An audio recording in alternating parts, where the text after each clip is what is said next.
The tire blew like a gunshot, and the car lurched right into a wall of weather. The shoulder vanished, the lane line dissolved, and snow rose in sheets so thick it turned depth into a rumor. Marcus hauled the wheel left, boots braced, ribs catching the seatbelt with a dull thud. The rolls slid, fishtailed, found a grudging hold, and came to rest at a crooked angle on the icy verge. Hazard lights began their indifferent rhythm, a small metronome in the storm. Tick, tick, tick. He listened to his breathing. It arrived in ragged pulls that turned to little bursts of cloud and disappeared before they could matter. The cold worked its way under his collar and bit the soft skin beneath his jaw. Wind pushed at the open seam of the door, whistled along chrome, and made a thin flute of the side mirror. In the white distance, a line of dark trees stood like charcoal scratches. No one would bother to erase. He checked his phone out of reflex, thumb already seeking instructions and rescue. No service stared back with the calm of a verdict. He lifted the phone higher, tilted it, turned a quarter turn, the way a desperate man turns a safe dial, and hopes it will forgive him. Nothing. He called anyway, a habit in muscle. The attempt failed without even a ring. Like the world had hung up on him before he spoke. He tried again to confirm the insult. The failure was exact. He thought about throwing the phone into the drifts, pictured the neat little swallow as it sank into untouched snow, and the long silence that would follow. He kept it. Rage is a kind of heat, and he needed heat. He popped the trunk. The servo gave a soft breath, obedient and smug. Order lived inside. Spare tire seated in foam. Jack. Lug wrench. A sealed emergency kit with a red pull tab as bright as candy. A label he had never peeled read Step 1 in tidy print. He felt watched by a simpler universe. He had people for this. He had people for almost everything. Except here. Except now. Except this moment on a back road he had chosen for speed and secrecy. In a storm he had chosen to ignore. With a tire that had chosen to quit. He grabbed the lug wrench. The metal bit through his leather gloves and drank heat in an instant. He crouched at the ruined wheel. His shoes, the ones that cost more than some people kept in their accounts for a season, sank and took a mouthful of slush. Cold slid into them and found his ankles.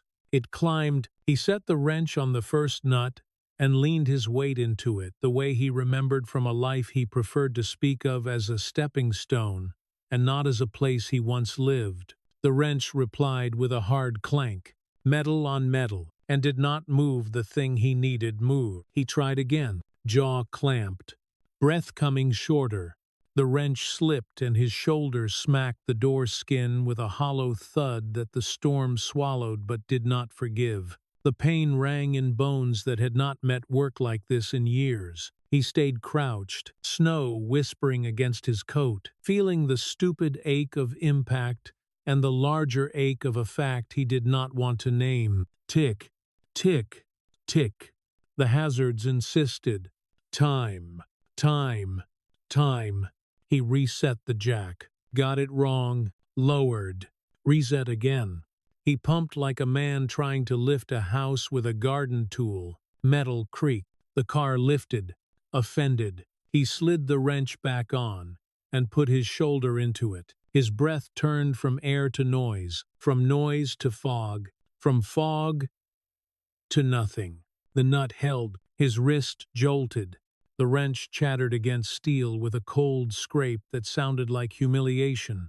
Wind curled into the open car and made new voices. A hiss along the gasket, a moan in the vent, a thin whistle under the chassis. The storm was not just sight, it was a choir of small, hard sounds, and each of them seemed to say, "You brought the wrong skills." He checked the time on the dash because numbers were the last church that still felt holy. He did math because math obeyed. even if nothing else did. The answer was simple and cruel. He was burning minutes he could not spare. He could see the conference room in his mind, glass walls, the city miniature and obedient below. Ben's unsabt rival, waiting with that finished smile he wore like a cufflink.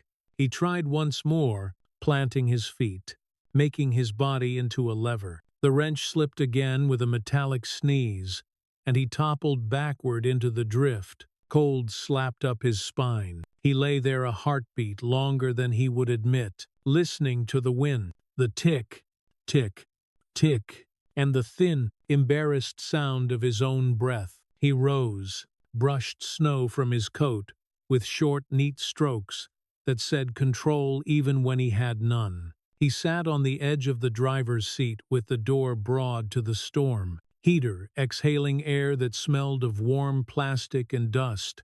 He held his palms toward the vent until they prickled, then stung. He looked at his hands. He had turned these hands into instruments that signed names on lines that moved, numbers that redirected lives.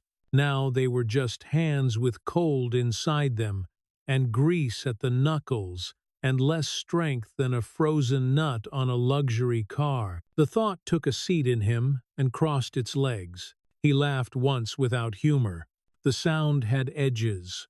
He lifted the phone again. A calendar reminder bloomed like a joke. Paramount in the morning. He said it aloud because he had started to believe in the ordinary magic of naming things. I am not going to make it. The words tore like wet paper. Saying them made a small space in him colder. Saying them made them true. He thought of the rival with the smooth hair and the easy calm and the love of bloodless victories. He thought of the board and its faces that practiced neutrality like a religion. He thought of how a reputation changes not in a day but in a sentence. A sentence like he failed to show. He thought of how quickly the market learns a new story about you and then never forgets the wrong one.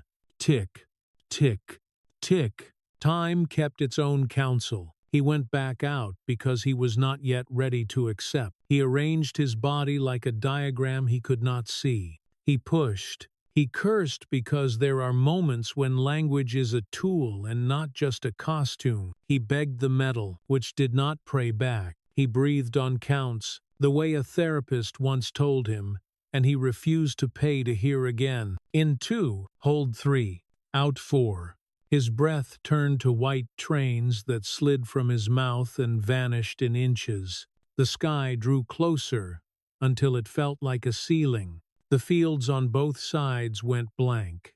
The trees seemed to step back a pace, granting him privacy for the humiliation. He recognized the sensation that crept in under the expensive layers, powerlessness. He had not felt it since the boy with the junk car and the leaky window and the cheap jack that stuck. The memory arrived like a stranger with his name. He looked up because he was wired to notice change. Something new threaded the wind, a lighter sound, a human sound, something that did not belong to storm or machine. Laughter. It gathered and separated from the howl with a strange confidence. Under it, a crisp rhythm, a crunch, crunch, crunch, rubber meeting a crusted skin of snow, then a tiny bell, a bright ding that seemed ridiculous and therefore perfect. The white shifted and offered 3 small shapes. They thickened into boys on bicycles, cheeks raw and eyes bright, and mouths uncovered, because youth often treats weather as a dare and almost always wins. They coasted in and braked lightly, tires whispering against snow, bell chiming once more, as if to announce not arrival but possibility. Man, that is a nice car, said the tallest, a red jacket frayed along one sleeve line. He swung off the seat, towed the stand down, and looked at the tire like a problem he had seen so often. It had no power to frighten him. The middle one had glasses held together by carefully aligned tape and a blue coat missing buttons like teeth. The smallest wore a yellow jacket swallowed him, and did not slow him down. He rocked lightly on his heels, grinning as if the weather was just another guest to be teased. "Where did you come from?" Marcus asked, and heard how soft his voice had become. "Pinewood," said the tallest, with the complete ease of a person who stands where he belongs. "Town is back that way." His chin flicked in a quick compass. He glanced at the flat, then at Marcus's hands, then at the wrench with an intimacy that made the tool look suddenly ashamed. "You need help?" he asked, which was not a question. "Not really." Marcus reached for the words he used in every other field of battle. He found he could not reach far enough. "Yes," he said, and it sounded like a confession. "We got you," said the tall one. He tipped his head toward the trunk without asking permission in a way that did not offend. "I am Malik." He was already moving with that calm speed competence gives you. The boy with the glasses touched the frames and said his name, Jamal, and went to the jack with a sure hand. The smallest put his palms flat against the fender, gentle and firm, and said to Sean, and hummed a tune without melody and full of comfort. "Wait," Marcus said, because he had spent a life believing motion required briefing. "Do you even?" "Star pattern," Jamal said, matter of fact and clean. "Jack under the frame, not the body, or you dent it." The words were a diagram in the air. Deshaun braced, not shoving, just present. Malik set the wrench, leaned in, and the nut changed its mind with a dry knock. A soft little surrender that Marcus had wanted for 20 long minutes and had not earned. He watched the rhythm. Loosen. Move. Check. Shift. Loosen. Jamal lowered the jack a breath to settle pressure. Deshaun pressed steady when wind gusted. Malik asked for a towel. "Please." And Marcus hurried to hand it to him like a student, eager to be useful. Malik dragged grease down the white and black arcs and looked like a painter cleaning a brush to begin again. "You boys should not be out in this," Marcus said, trying to salt the sentence with care and hide the naked truth inside it, which was, "Do not leave. We are used to it," Deshaun said, still humming, still steady. His voice made a warmth that no vent could manage. "Almost there," Jamal said. His breath came out in neat trains and strobed the air as he pumped the jack in reverse. The car touched earth again like a polite handshake instead of a drop. "All set," said Deshaun, stepping back, palms out. "Job finished," as if that were the obvious outcome. Marcus looked at the tire like a father looks at a newborn when the cry arrives. He touched the fender with his fingertips and felt gratitude, actual gratitude, move up into his arm and into a place that had been empty and hard for years. "You actually did it," he said, and heard the wonder, hated the helplessness in it, loved the truth. "Told you," Malik said, without arrogance, as if the world were a system and kindness, a lever in that system, and he had merely pulled it. "How long did that take?" Marcus asked, his old habits already reaching for numbers, for proof, for benchmarks and ratios and quantifiable astonishments. The hazard lights answered, tick, tick, tick. The car clock added its wordless verdict. He did the math by feel. 18 minutes, he said, and his voice gave that number a shape. What I could not do at all. He reached for ceremony. He pulled his wallet free, thick with the currency he almost never touched, except to convince things to behave. He slid out bills by habit, 5 of them, students in a row waiting to recite. He held them out. The wind caught the edges and made them flap. Flap, a small sound that used to signal power, and here sounded oddly cheap. "For you," he said, "you earned this, all of you." They looked at the money like it was a complicated tool from a foreign shop. "No thank you, Seer," Malik said, and the refusal had no sting. It wore dignity like a coat that fit.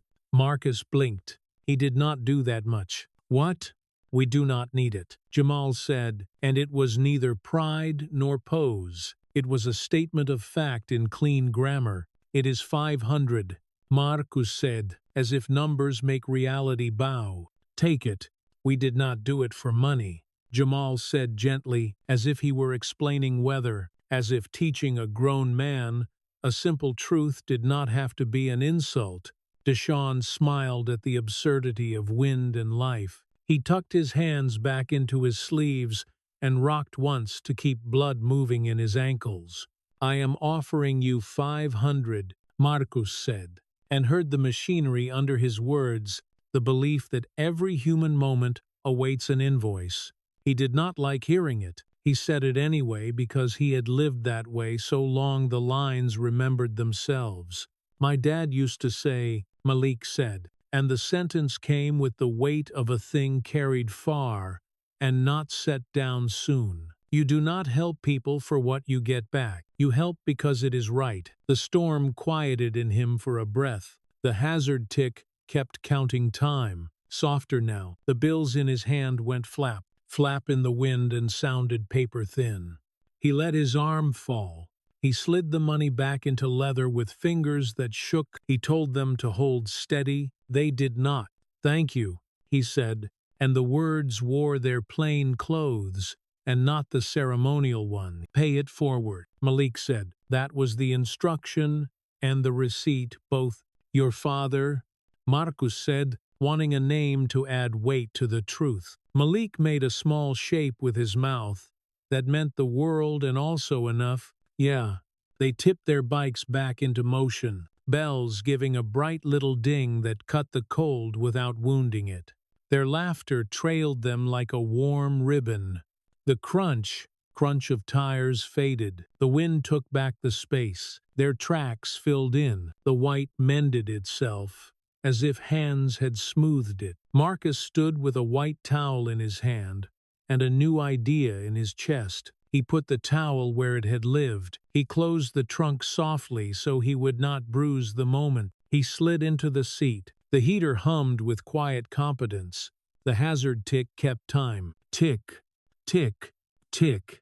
He set his palms on the wheel and looked at them. These hands had been tools for acquisition. In this cold, in this silence after laughter, they felt like they could be for connection. He lifted the phone, set it down again. He looked ahead into white. He looked where the boys had gone until the marks vanished and the world pretended it had not been changed.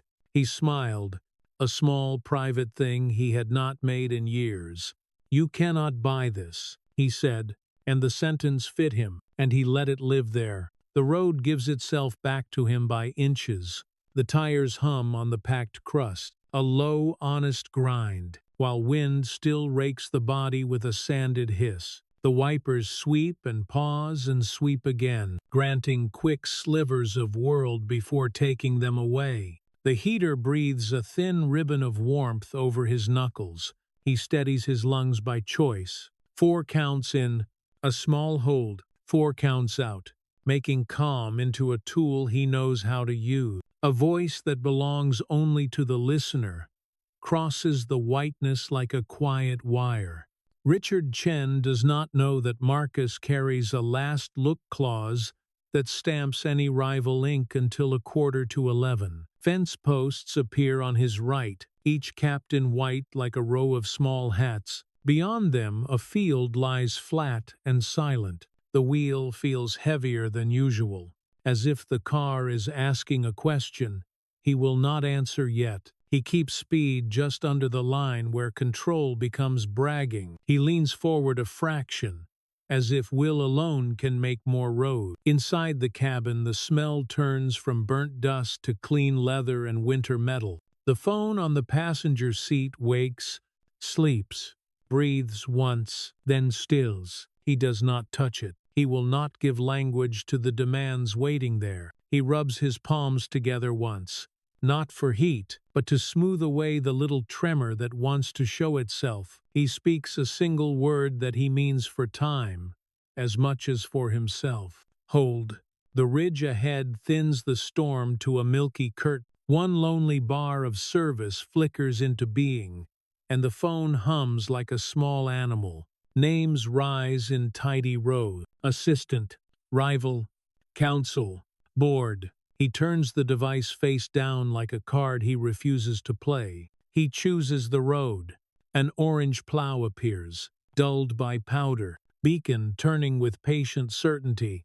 He passes with care, lifts 2 fingers from the wheel. The driver nods back in the spare language of people who respect work. The county yields to the first reach of the city like a tide coming in. Signs grow legible. The engine note deepens under an overpass where the storm cannot follow. For a breath there is no wind at all, only the soft linger of the car's own purr. And then the city takes him. The garage swallows him in concrete breath. The soundscape shifts hard. Wind and hiss fall away. Doors answer with close thuds. Somewhere far, a ventilation fan wakes into a steady whirl. Ruberquises paint. Echo moves between pillars. He shuts the engine down, and the last warmth of the purr drifts through the ribs of the building like a low tide. The change is its own music, from storm scrape to structure hum, and the contrast steadies him more than heat ever could. At the valet post, a circle of yellow light waits. A young man steps out, smile, trained and maybe also real. "Good morning, Mr. Wellington," he says, words landing like a soft stamp. "Morning." Marcus answers with his business voice, low and certain. Keys clack against the counter, precise as a metronome. A paper stub tears with a dry whisper that pleases him for reasons he chooses not to inspect. The elevator opens and takes him with a sealed hush. Mirrors place him in 4 directions and ask if he is presentable and if he is alone. He presses the number. The car lifts. Numbers bloom and fade in a patient ladder. In this small capsule, a private score begins, warm and spare. A few quiet notes of memory, as if a single guitar were strummed with mittened fingers. Help, because it is right. The phrase arrives with the image of red knuckles and a white towel striped in black arcs. The music holds for a breath, and then stops the instant the doors open. As if the present has snapped its fingers, glass and stone greet him in curated hush. The air is neither cold nor warm. It is managed. His assistant stands with a tablet folded to her chest and a face that is composed after a hurry. "There you are," she says, relief braided with duty. They are waiting. The rival arrived early. Counsel is on time. Her voice makes an interior weather report. The corridor eats his steps. The carpet is thick enough to absorb quarrels and apologies. The photographs pretend to be art, and the art pretends to be values. He passes both without slowing. Purpose lifts his chin, and he does not argue with it. The conference room appears like a stage behind clear glass. The city lies beyond it like a model under an indifferent sky.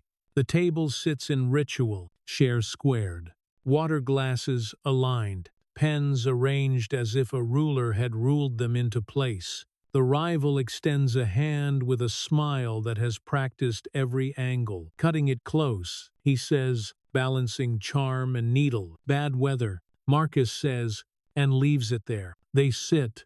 The chairs have weight and do not hug. He approves. Paper slides with a crisp whisper. A pen cap kisses free with a polite click. The climate system sings a low, even line. He opens his laptop and a curve of revenue stands ready, like choreography he can do in his sleep.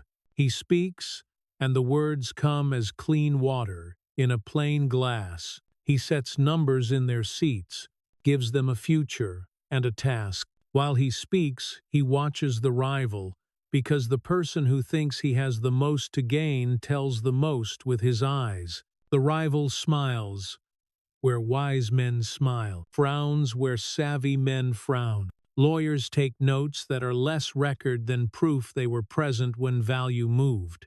Under the table, the clause waits like a well-trained dog at heel. Last look. Stamp time. 11:15. He feels it there. He did not plan to need it. He likes owning it. The memory motif tries to return. He permits only a faint bar, a bell that said ding, a small laugh that rode ahead of 3 boys into a white world. Then he inhales and Denver claims him again. He closes the slides. "Shall we proceed?"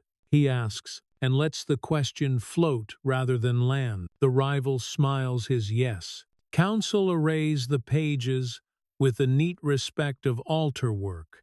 The pen he bought for this rests in its place. He sets his fingers on it and feels a quick cold. That is not the instrument. The cold is the truth that the other men in this room have purchased parts of him for years, and he has helped with the wrapping. He lifts the pen. The tiny click in his hand is a gavel in his head. He draws the first line of his name, and the nib whispers across the paper, like cloth against cloth. Ink lays down a small road of black that dries in an instant. He signs again and again, each stroke a name, and not a name. Pages move. The paper murmurs under fingertips. The ritual approves itself. A hush gathers right at the edge of hearing, and the quiet narrator returns for the listener alone. He signs, but he signs with an exit. There is a door sewn into his jacket, and only he has the key. The last look clause waits. The clock is faithful. He places the pen down. The click against the pad is small and exact. He offers it across. The rival accepts with practiced pleasure, tendons bright at the wrist, posture settling into the pride of a man who thinks the world has confirmed his self-story. Marcus watches the angle of that elbow, and knows he could stand and walk away, and the claws would hold the room in an invisible pause that only he can see. He does not stand. Not yet. He glances up at the wall clock, a simple face that moves its hands without hurry. He looks at his assistant. She holds his gaze for one steady beat, and then chooses protocol over curiosity, because loyalty is sometimes the most silent act in a room. Beyond the glass, the city runs on arithmetic and appetite. Paper is gathered, folders close. Congratulations. Move around the table in voices, polished to a soft sheen. He shakes the right hands in the right order. Smile measured to the millimeter. Inside the choreography, he keeps a small internal door open and lets air from a white road drift through him without showing on his face. The elevator receives him for the descent. The mirror returns the same man and also not the same man. A low coal glows behind the eyes like banked heat. Through the coat, the pen taps once against his sternum, and he does not hush it. He draws a breath to the bottom and releases it slow. The doors part. Concrete air meets him with damp and brake dust and faint tire smoke. Footsteps echo once and vanish. He settles into the driver's seat and does not start the engine. Silence sits beside him like a companion who knows when not to speak. He delivers one word and trusts it. Hold. He turns the key, and the deep purr rolls under the floor of the garage like a low tide. Headlights flare against a pillar and then draw back. The fan above keeps its steady whirl. A door somewhere gives a final thud. The city hum feels less like power and more like a held note. He has a signed agreement. He has a key in his pocket that opens an exit the others do not know exists. He has a clock that still belongs to him until the 11:45 bell. And now, clear as a sign painted on a barn, a new destination speaks itself in him. Pinewood. The name fills the car more fully than the engine note. He sees a row of coats too small for a Montana winter. He hears a bicycle bell, a bright ding that cut the cold without cutting him. He feels the towel in his palm, and the arcs of grease, like handwriting. He tastes the small sting of humility, and learns that it does not harm a man at all. He eases into the exit lane. Above ground, City air will test him. Calls will multiply. He already knows which ones he will return and which ones he will let sink into voicemail like stones into snow. The memory motif briefly warms the edge of his hearing, a few soft chords, then goes quiet as he settles the wheel with decision. He will use the clause if right requires it. He will drive toward the small town whose simple kindness changed the weather in his chest. He will measure wealth, not by signatures stacked in folders, but by heat that works, roofs that hold, rooms where children laugh like birds taking off. Hold, he says once more, not to delay, but to gather himself for motion. Then he lifts his foot and goes to meet what waits. The city exhales him onto a wet grid where horns are padded by slush and patience. He glides through with the same measured calm he used to guide a term sheet. Eyes forward, breath steady by choice, heater laying a soft ribbon of warmth across his knuckles. Wipers sweep and pause and sweep again. A quiet metronome that keeps time with his resolve. The phone wakes and begs. A small animal caged under leather. Names stacked like impatient hands at a closed door. He leaves the volume at a hush and lets the vibration thrum through the seat and into his ribs. He does not answer. In his jacket, a hidden hinge rests against his heart, the last look clause, a legal key that stamps any rival ink until 11:15. Knowing it is there lets his shoulders drop a fraction. The door can still swing if right requires it. Highway shoulders him out of glass and steel and into a long white laugh of land. Fences repeat. Fields lie under a linen of snow. Wind leans in and is answered. He sets pace just shy of pride. He allows a single bar of the memory motif to rise, a warm guitar like mittened fingers over strings. Help because it is right. A towel with black arcs. A bell that said ding. 3 boys in laughter and haloed breath. One breath of that. No more. He closes his fist on the wheel and returns to the road. The modest sign for Pinewood does not sell itself. It speaks in weathered paint and keeps its vowels simple. He turns down a 2-lane that hums under the tires like a low promise. Houses shoulder the street with the dignity of use. A dog barks once and then decides this man is not a problem. He passes a store window where a row of parkas hang like a mute question about winter and money. Main Street arranges a single stoplight and the stubborn red letters of a diner sign that still believes in its own name, Rosie's. He noses the rolls against a curb where pickups rest like faithful animals. The bell over the door rings a thin, bright coin of sound. Warmth meets him, not engineered, but cooked. Coffee breath and bacon air and the faint, sweet ghost of maple. Sizzle from the grill. Clink from spoons and heavy mug. A radio in the corner offers a country song with a melody that knows the road home.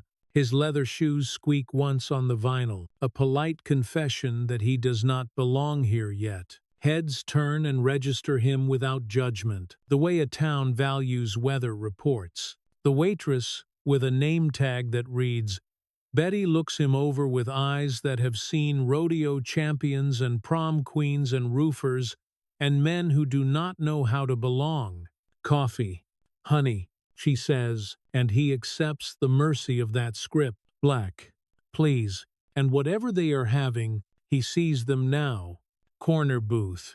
3 boys over burgers and a mountain of fries. Jacket steaming dry. Hair spiked where snow melted and made a map. The tallest looks up first. The recognition, a flare, and a grin. The tire guy, he says, and it is both label and welcome. Marcus lifts a hand and hears how soft his own voice sounds. May I sit?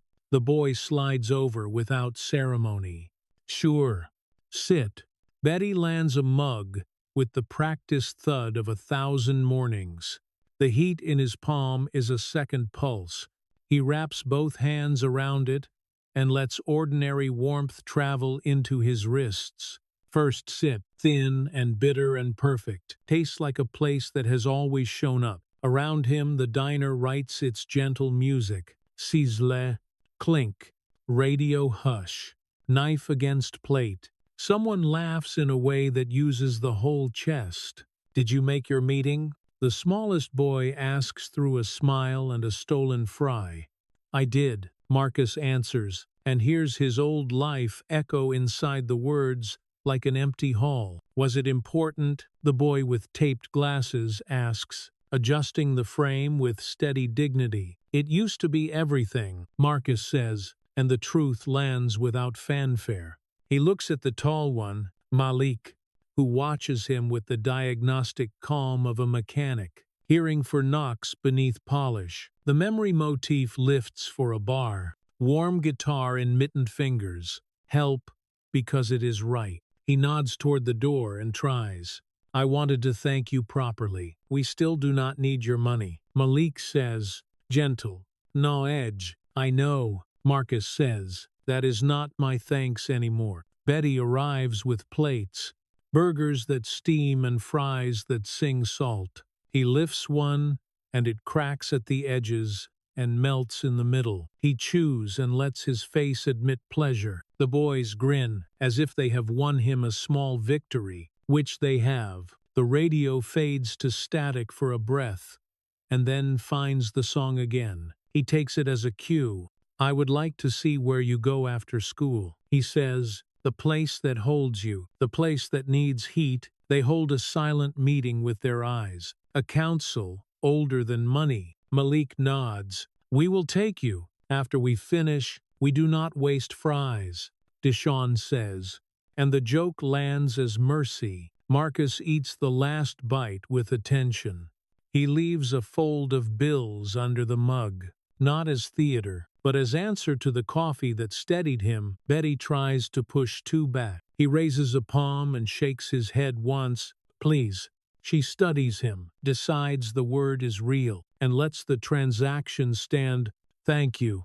Honey, come again.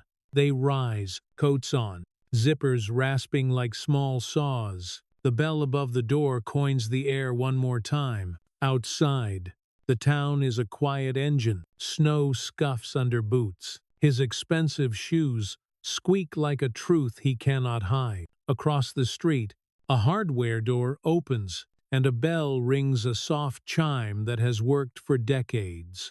A man with a pencil behind his ear glances out, measures Marcus in a heartbeat, and nods once. Marcus returns the nod and feels it sit right in his neck. Tell me about it, he says as they walk. Do not sell it to me. Just tell me. Malik obliges with clean fact. Hate these often. Roof leaks. Computers mostly dead. Books old. We go anyway. Jamal adds. We do homework wearing gloves.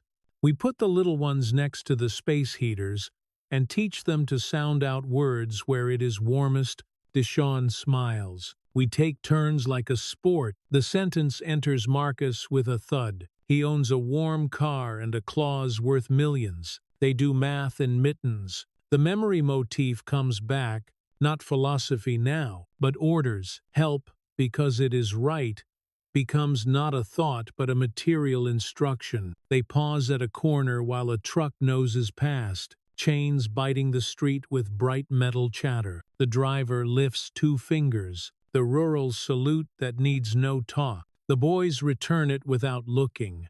Marcus copies the gesture and feels himself learning a new grammar, one small verb at a time. They turn down a side street, where the plow has left a soft berm along the curb. The building waits halfway down. Single story, brick softened by weather into the kind of honesty that cannot be designed. The sign tilts, letters faded but faithful. Pinewood Youth Center. A tarp hammers at the roof edge with a tired flap, flap, flap. One window is a winter collage of tape and cardboard. Behind a chain-link fence, the playground has surrendered to time. Swings hang in rusted silence. The slide wears a crack like a scar. He stops, and lets the soundscape take him by the jaw. The diner's clink and sizzle are gone. Here the wind makes the tarp speak its thin language. Flap, flap. Inside the wall, a pipe ticks. Somewhere under the eave water finds a path and falls into a bucket with a stubborn rhythm. Drip, drip, drip. The metronome of neglect. A space heater hums within, the weak song of a tired dog still doing its job. He does not reach for his wallet. He reaches for the part of him that decides and stays decided. His voice cools into the register he once reserved, for moving mountains measured in zeros. It fits better here. He nods toward the door. Is Miss Patricia here? Jamal asks, hand already on the knob. Always first and last. Malik says. He knocks and waits. The latch turns. The door opens to a crack and then wider. A woman in a thick sweater and fingerless gloves stands framed by cold and duty. Boys, she says, and her voice softens and steels at once. Then she sees Marcus behind them. The coat, the watch, the face of a man trying to unlearn and learn in the same breath. Hello, can I help you? You already have, he says, and lets the odd truth stand. My name is Marcus Wellington. I would like to see everything. She looks at the boys. They give a single shared nod. Their committee vote. She opens the door fully and steps aside. Inside is colder than outside, and the fact slaps his throat. The air has a faint iron taste, the breath of old pipes. A bucket beneath a brown ceiling bloom keeps time with the wrong kind of music. Drip, drip, drip. The space heater hums too softly to win. A draft threads the corridor and fingers his ankles. The sound of the bucket takes the room and holds it. He lets the anger rise. Not the bright insult anger of ego, but the sober rage that writes, plans. He hears again the diner's warmth, clink and sizzle and radio, and sets it beside this weak hum and this water metronome. The contrast is a verdict. The quiet narrator places one line in his ear for the listener alone. Echo made, proof noted. The clock in his pocket still keeps faith until 11:15. Mercy has chosen its strategy. A board creaks under his step, thin wood begging for help. He answers in a voice that fills the space without shouting, the voice of a man returning his power to the right problem. Show me, then tell me what it will take to make it right. Miss Patricia leans her shoulder into the door, and the hinge answers with a thin ache, a little metal wince that sets the tone. Cold air slides along the corridor like a careful thief. A space heater hums in the corner, the sound small and tired, like a dog that has kept watch through too many nights. And under everything, steady as regret, the bucket beneath the ceiling stain keeps time. Drip, drip, drip. The metronome of neglect. We will start in the main room, Miss Patricia says, voice level, hands rubbing the length of her fingerless gloves, as if warming them might warm the building. The boys move ahead with the casual grace of regulars. Marcus follows, learning the floor by its creaks, each board whispering a plea that feels personal. The main room breathes. In short, shallow pulls, kids in coats cluster near orange coils that hum with a weak courage. Tables wobble. A couch sags in the middle as if it remembers a better spring. A stack of games tilts in a corner like a small, exhausted skyline. A little boy touches a crack in the paint and watches flecks fall like a soft indoor snow. The heater hums thinly, and the bucket answers. Drip, drip, drip. Neglect keeps time, unembarrassed. Marcus listens to the difference between this and the diner he has just left. No sizzle, no clink, no warm radio chorus. Here it is hum and scratch and breath and that steady drip. The contrast enters him like cold water down the spine of a suit. He lifts his phone not as a performance, but as a record. He frames the stain and the bucket, and the tired wall clock beyond. He does not say the hour, he lets the image hold truth. The shutter is a small bright nail set into wood. Miss Patricia sees and nods, the look of someone who has been waiting for a witness who understands what a note and a signature can do. We keep a notebook, she says. Failures. Dates. Who was here. What we did so the day could continue. In the small office, she takes down a binder from a listless shelf. Plastic crackles. Toner and effort breathe from the pages. She opens to a recent week and reads without drama. Heat failure. Afternoon programs moved to main room. Heaters repositioned. Parents called. She taps a margin where neat initials line up. Volunteers.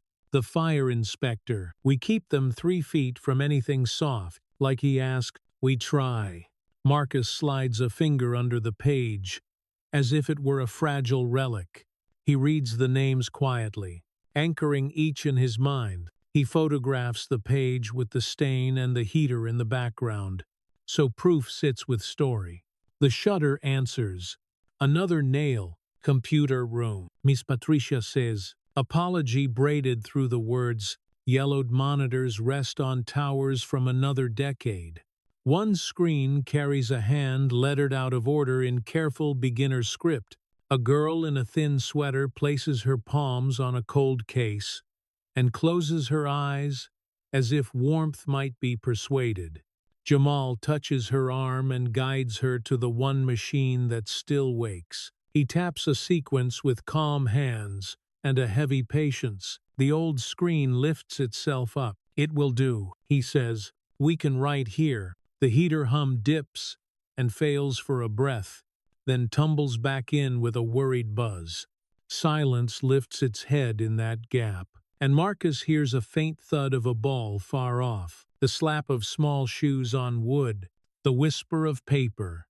He stores each sound like numbers once stored for him. Useful because they are exact. Library next, Miss Patricia says, and the apology deepen. The shelves hold thin ranks of books that have fought long and hard, spines cracked, paper brown to tea, copyright years as old as certain regrets. A boy lifts a field guide, opens to a bird he has never seen, and smiles, because pictures can be windows, even when the hinges are rusted. Deshawn crouches and resets a slumped row, humming a line that carries light into the room. Marcus places his phone on a table and brings out a legal pad. Old habit meets new aim. He prints a column in small, exact letters.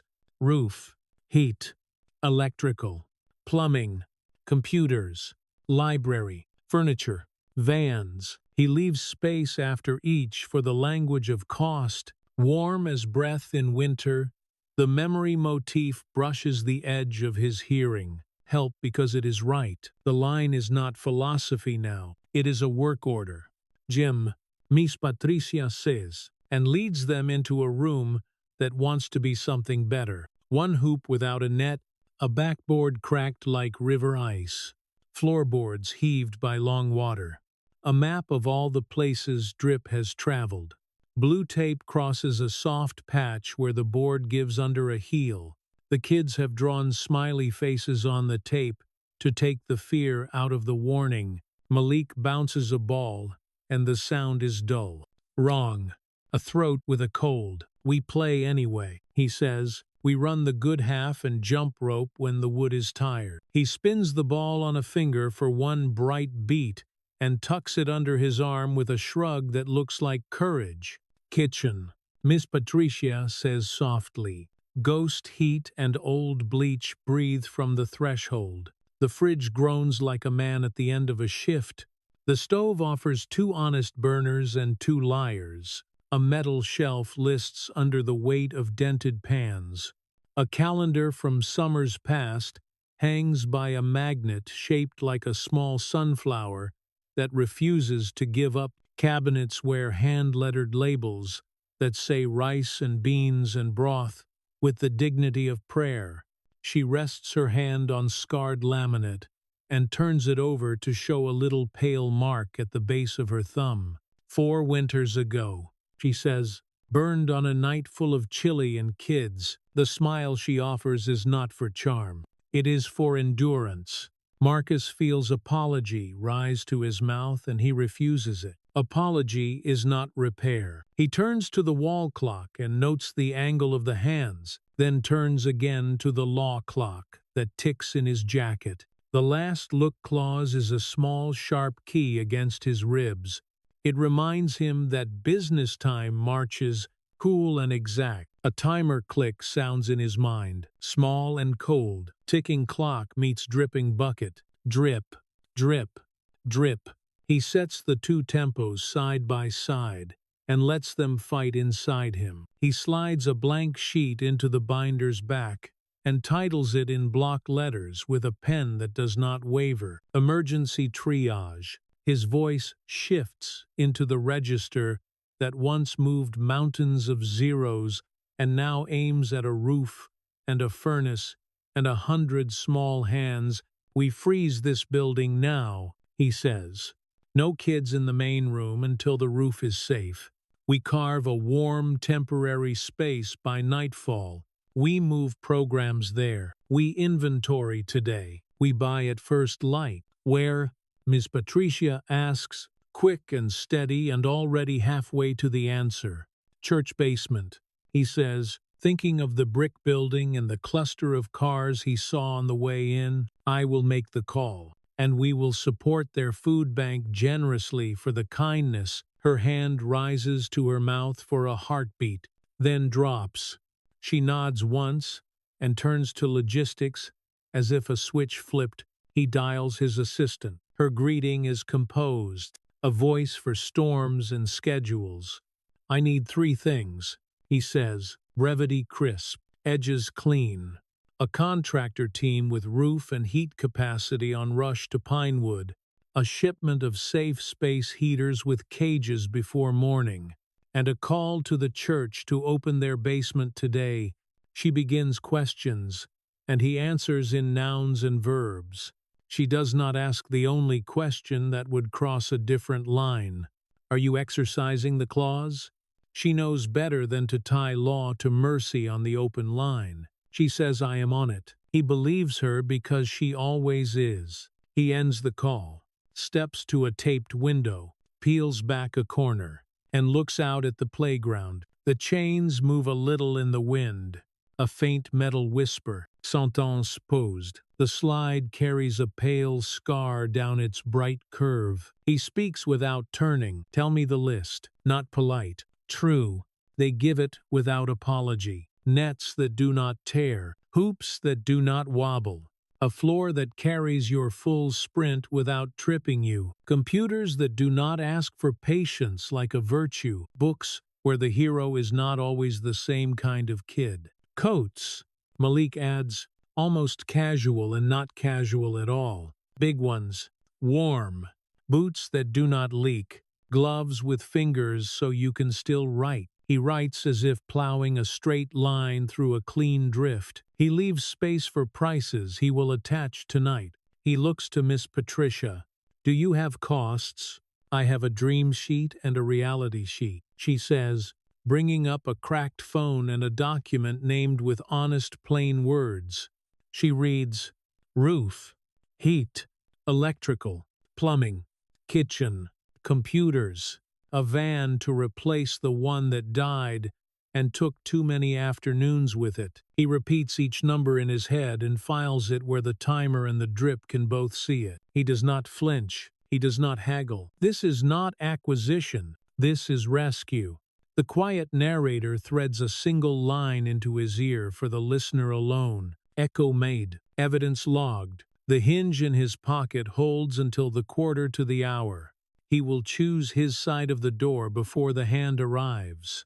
They return to the main room. He lifts his voice a degree, just enough to carry to corners. Everyone, he says, care and command in the same syllables. We are closing this building for a little while to make it safe and warm and worthy of you. We will meet this afternoon in the church basement. There will be space, there will be heat, there will be pizza. The last word strikes like sunlight Relief ripples. A cheer pops too loud and then becomes laughter. A little girl with a broken zipper smiles like someone finally said her name right. Miss Patricia does not stop to thank him. She assigns tasks. Pack this. Call that parent. Borrow those trucks. Print flyers at the pharmacy if the copier is willing. The boys bounce on their toes.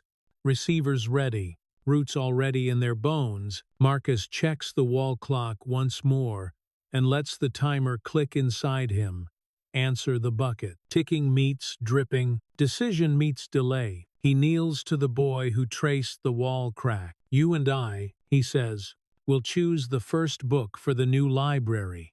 The boy nods with an oath-taker's gravity. The bucket keeps its beat. Drip, drip, drip.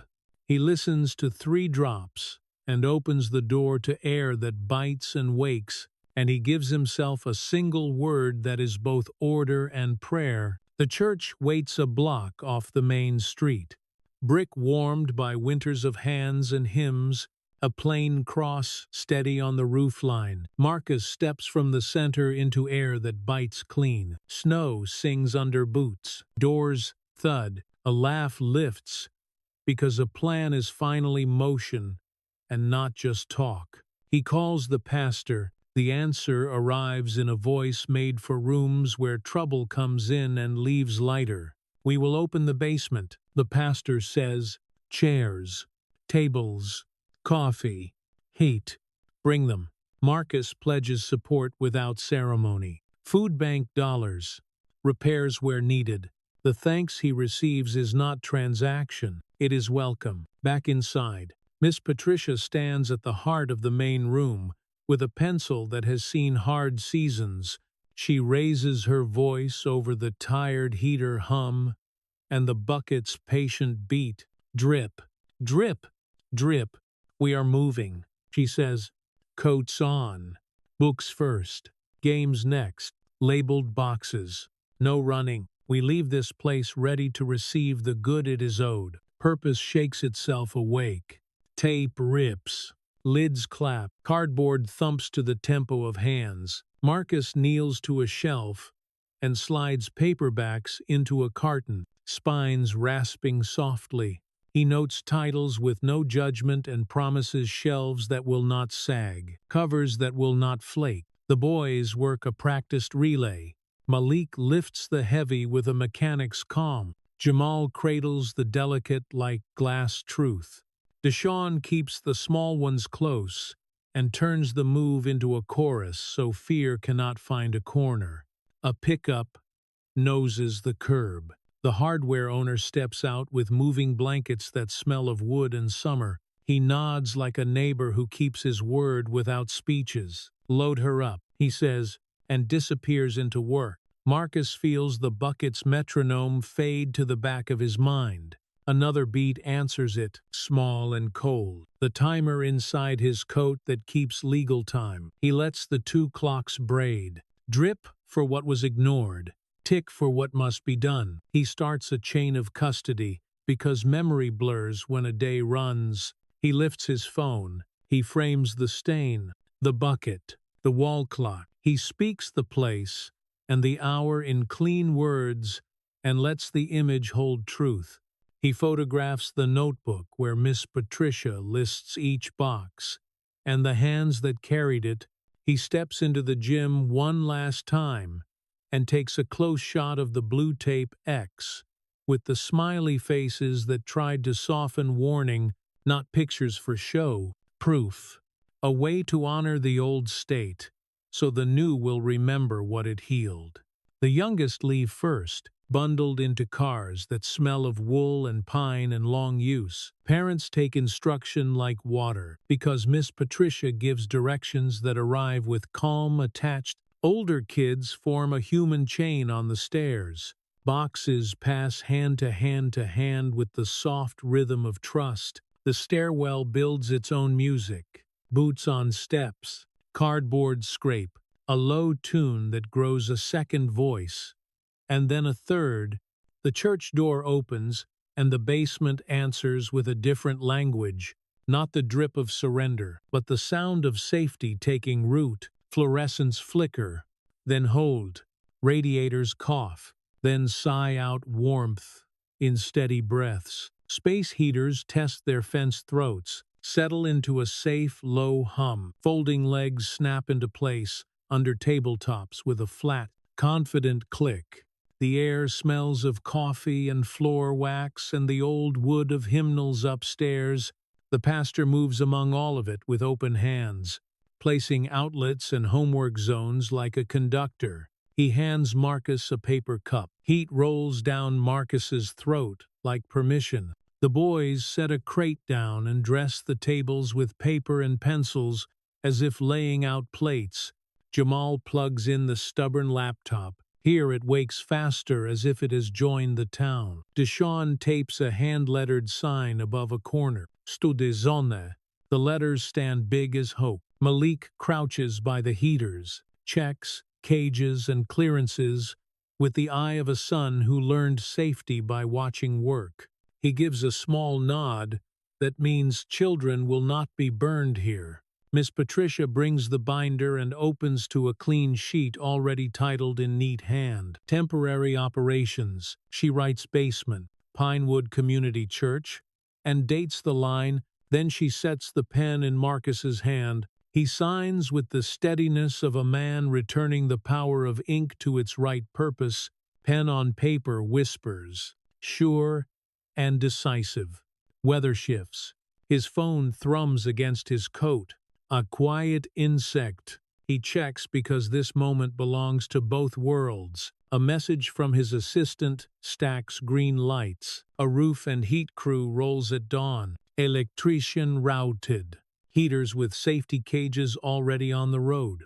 A final line is for his eyes alone. Claws clock yours until 11:15. Echo made. He slips the phone away. The cold tick inside his coat bows to the warm, patient ticks along the basement wall. 2 clocks. One job. He gathers the boys and Miss Patricia near the tables and lets his voice carry the weight of new ranks. You are my field captains. He says, start with a map of Pinewood needs. Malik, you own roof and heat checks on site when crews arrive. Jamal, you lead the library intake, title lists, and requests. Deshaun, you run study zone flow and little hands safety. Miss Patricia, you are command, routes, shifts, comms, everything through you. The change lands like a flag raised. Miss Patricia straightens, the spine of a general who has finally received the reinforcements she deserved. Her voice answers with new metal. Malik, draw up a roof log. Jamal, draft a catalog sheet. Deshaun, post the safety rules. The kids feel the tone and follow it. The first little victory arrives with food. Boxes of pizza slide in and the cardboard lids give a small, happy squeak. Warm air spills out like a promise. Cheese scent and oregano run ahead of the slices and push damp basement into the past. Paper plates whisper free of the stack. A chorus of thank yous collides with the buzz of radiators in a human chord. Marcus watches a slice cross a table and land in small hands that have been cold for too long. He hears the delicate crunch at the first bite, the most honest sound of relief a room can make. Laughter shakes itself loose. Chairs scrape a new rhythm. The basement's hum is not complaint anymore. It is industry. Learning builds its own soundtrack. A marker hushes across a whiteboard and leaves neat tracks that turn into a plan for long division. A mouse button makes soft clicks under Jamal's hand as he shows a shortcut he taught himself last year.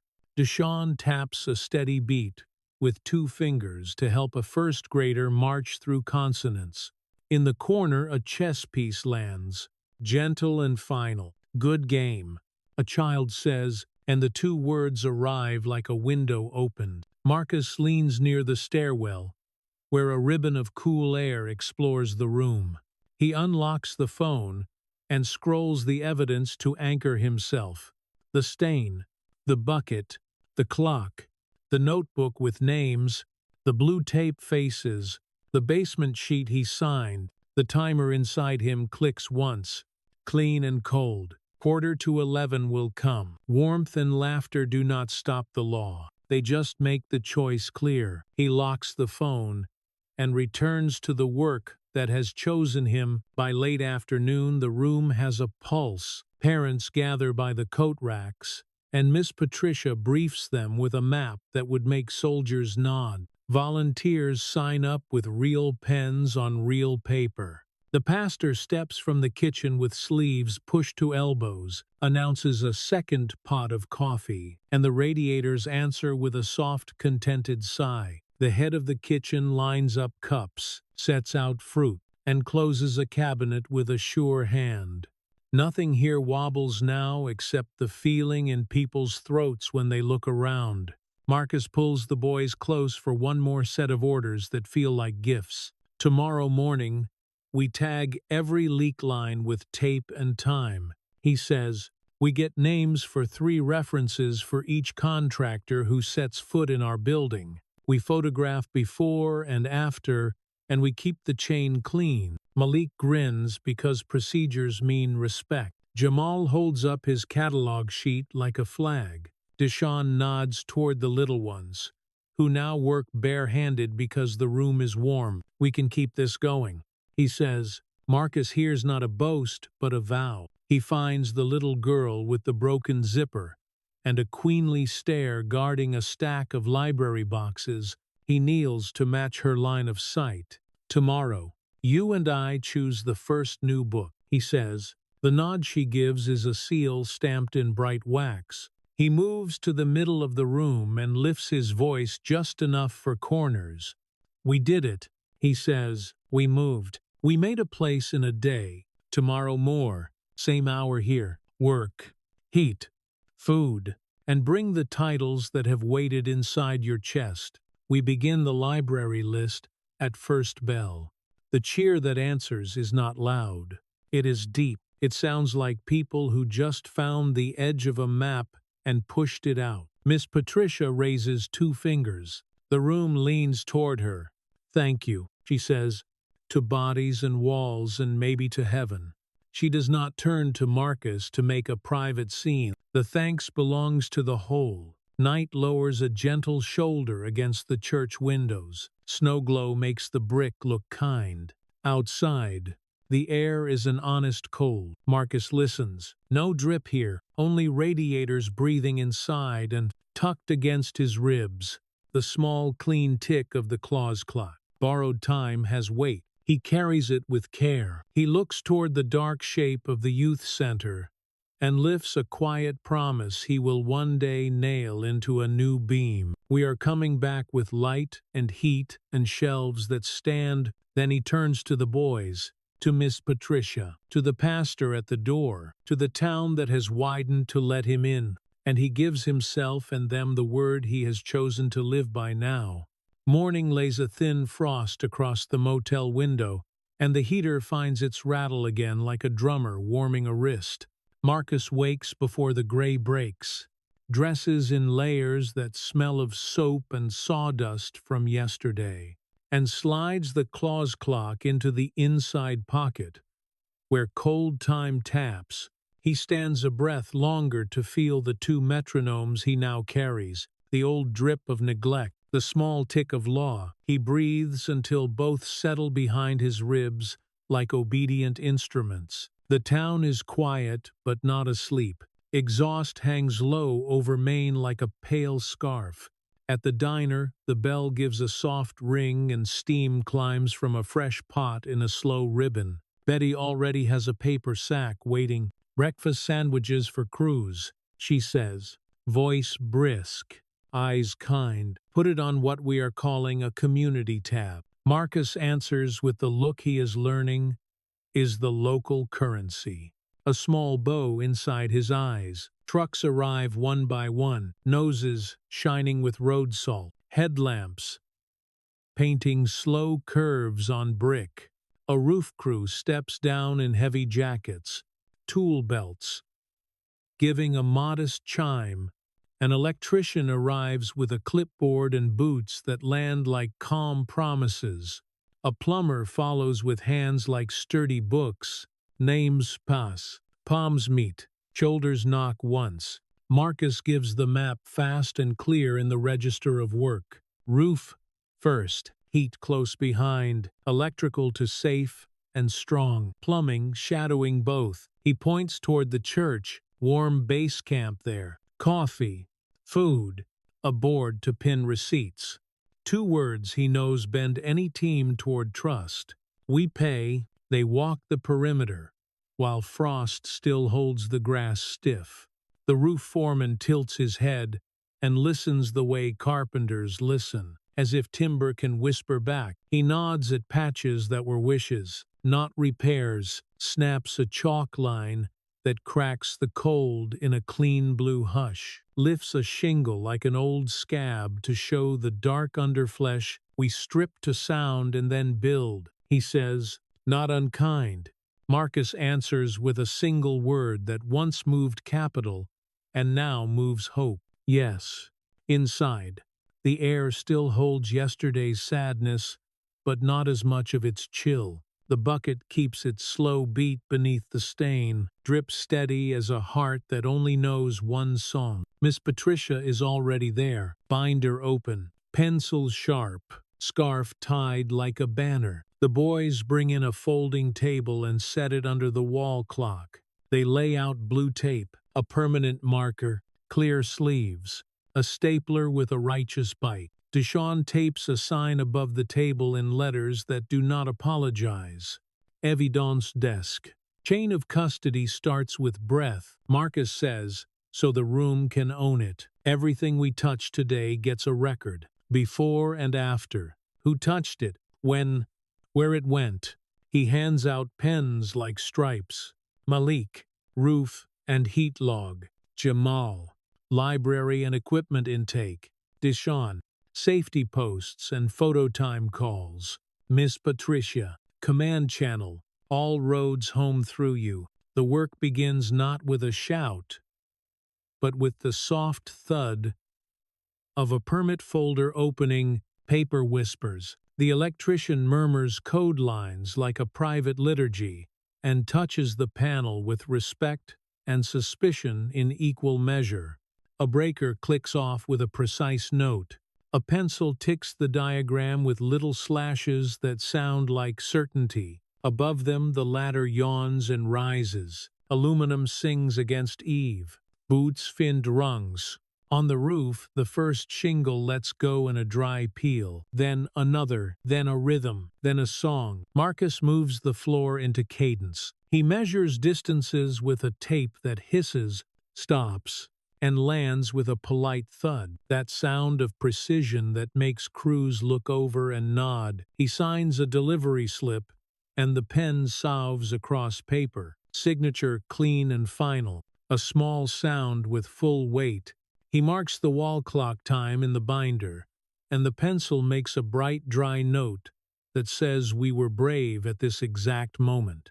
The county inspector arrives without drama, a wool cap pulled low, a pen with winter scars. She steps through the main room and writes with her eyes first. She notes tape, crosses, and heaters, with cages set well back, and children absent because the plan holds. She listens to the drip, and then to the absence of kids under it.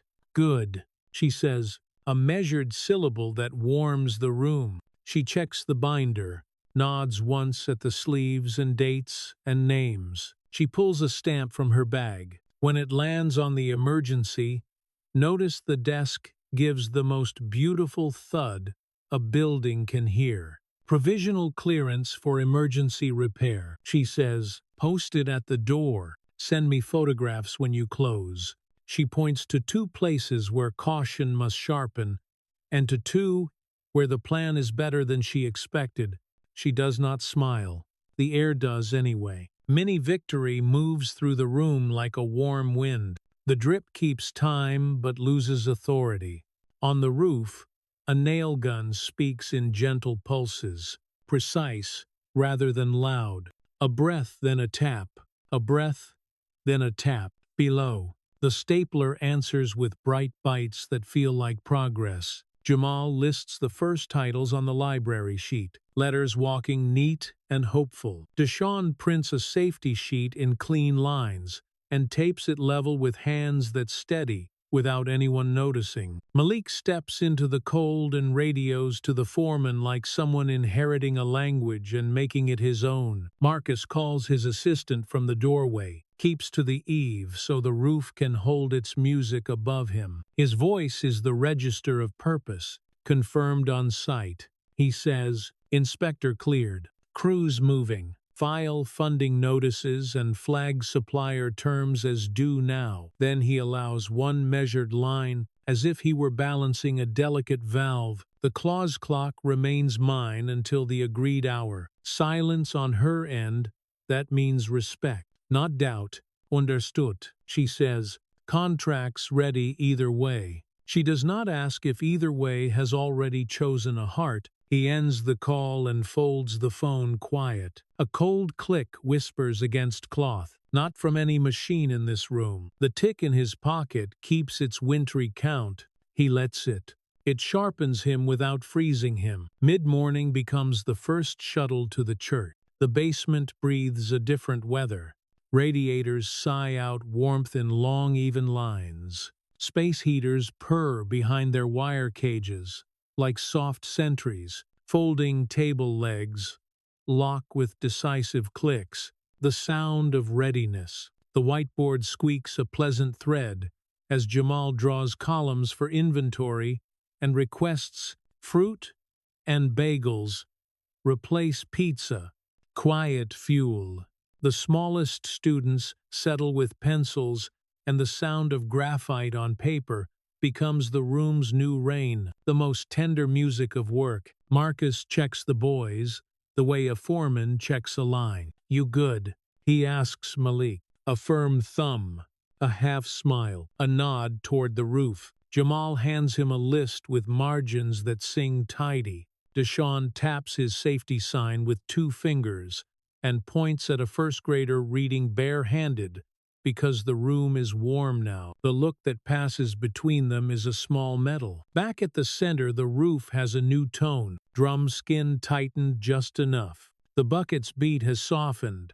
Not because the wound is gone, but because the plan is louder than the wound. The plumber opens a wall. The building makes a sound like relief, crossed with complaint, and then settles. He murmurs to the pipes as if coaxing reluctant friends.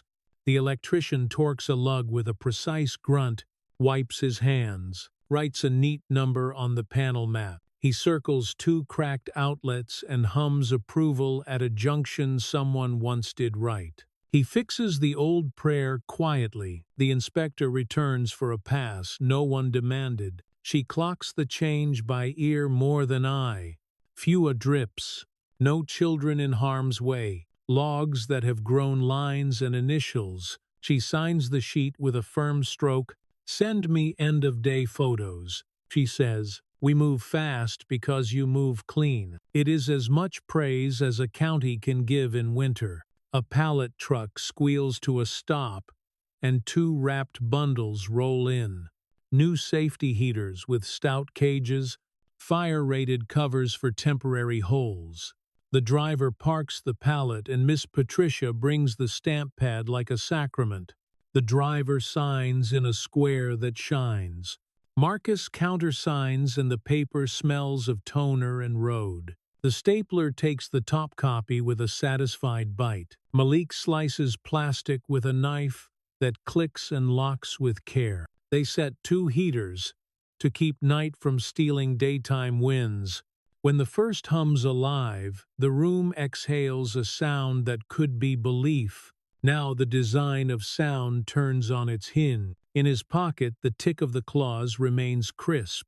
Winter in miniature. In the room, the heater hum steadies. A low blanket. Above, the nail gun keeps its polite heartbeat.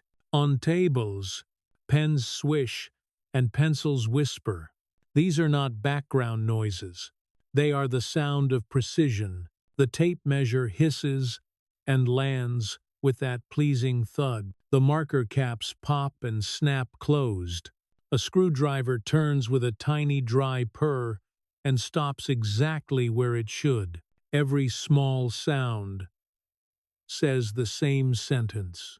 This is being done right. Seeds take their places with ceremony disguised as casual. The foreman finds a hard hat that fits Malik and claps it on with a palm that means welcome to the craft. The shell makes a soft, hollow note and then sits like a promise. Jamal receives a fresh marker set and holds it like new roads. The caps click in his fingers. A parade of small permissions. Deshaun takes a whistle. He vows not to abuse and tucks it into a pocket with a grin that knows responsibility and mischief are cousins. Marcus hears the pencil chorus rise from the church list. The oral proof that first books are being born on paper. The sound is light and sandy and unbreakable. Hope, recorded by hand. Quiet beats arrive on time. Under the doorway, Marcus listens to the far roof rhythm, counts gentle bursts and slower pauses, smiles, because chaos has leaned into cadence. In the gym, a shaft of sun lifts dust like bright snow, and the smell of cut wood drifts in, clean and exact. A note he once only met in showrooms, now living where children will run. He lets that scent write a short sentence inside him. You are building where it matters. Afternoon folds, not collapses. Crews coil cords and secure tarps. Clipboards fill without being asked. Malik walks the perimeter with the foreman and writes beside him, "No. Apprentice label needed." Dignity baked into the task itself. Jamal tacks. Library slips in tidy rows that look like a prayer wall. Deshaun checks that every heater keeps the legal distance from anything that might think about asking for trouble. Miss Patricia closes the binder as if it were a small animal that has worked hard and deserves a careful rest. The inspector's last visit is a slow roll and a hand lifted through a cracked window. 2 fingers point to her eyes and then to the building. Marcus returns the sign. Eyes on. He understands. She understands. Law and mercy are not enemies in this light. Evening softens the edges. They gather in the church basement for close. Radiators breathe their steady hush. The whiteboard now holds a column titled First Book, and beneath it, requests that both break and mend the heart. A girl wants a hero who looks like her. A boy wants an ocean because mountains feel too close to his lungs. Another asks for a cookbook that does not talk down. Jamal writes yes by each line as if the word can itself summon trucks. Marcus steps into the stairwell ribbon of cool air and lifts the phone for the close ritual. He takes photographs like vows. Roof bundles tarped tight, panel map, corrected and initialed, temporary heaters caged and humming. The stamped notice at the door. He notes the hour to himself in words rather than numbers, because words feel more honest tonight. In his pocket, the cold tick flicks again, a polite reminder from the old world. He answers without speaking. Here is where I will be. He finds Miss Patricia at the binder and sets a finger beside the last line. Tomorrow, he says, we make heat a living thing, not a rumor. We hang plastic to keep warmth where it belongs. We stage tools, so mornings do not waste courage. She smiles with the edge of exhaustion and the core of steel. The boys drift over. He gives them tomorrow with a gift folded into each assignment. Malik, first ladder checks with the foreman. And that hat is not costume. Jamal, catalog the first 10 promises and send the list to the supplier before the coffee cools. Deshaun, whistle only for safety. And you are the hand that keeps little hands off heaters. They step outside under a sky, lifting a pale seam of blue before night closes it. Snow crunches like sugar. From the street, the center looks less broken, not because the wounds are gone, but because intention has dressed them. No drip is audible from here. He hears the last ladders slide down and settle with a quiet metal sigh. Truck doors close with soft thuds. Somewhere a shovel pulls a clean line through snow, a small prelude to morning. Marcus lifts his palm to the boys, and to Miss Patricia, and to the brave building that is learning a new breath. Same hour, he says. The word he has chosen to live by now stands up in his chest, not as an order bark, but as a vow laid gently and unbreakably. Morning wakes the motel with a low heater hush, and a thin seam of pale light under the curtain. Marcus lies still and listens to the room breathe. In his inner pocket, the claws clock taps its winter syllable, not a threat now, more a count in before a song. He places his palm over it the way a builder tests a beam. Stay sharp, not cold. He tells himself without sound, help because it is right. The old line returns like a steady drum under everything. Outside, the town draws first breath. Snow creaks under boots. A plow hums by at a respectful distance. In the diner, the bell gives a soft ring and steam rises from a pot in a long ribbon. Betty hands him a carton that sighs with warmth and a second cup he did not ask for. For the cruise and for the church, she says, voice brisk, eyes kind. He nods, thanks that lands like a pledge. The church basement opens like a workshop of warmth. Radiators exhale with pleased sighs. The whiteboard squeaks out today's columns in clean strokes. Miss Patricia flips the binder, and its elastic band snaps back with a tidy note. The boys arrive early, shoulders squared by sleep that did not steal their purpose. Malik sets the intake sign on the table, and the hinge chirps bright. Jamal uncaps, markers and the plastic clicks like little metronomes. Deshaun runs a fingertip along heater cages. The metal hum answers that every grate is clear and safe. They start with soft victories.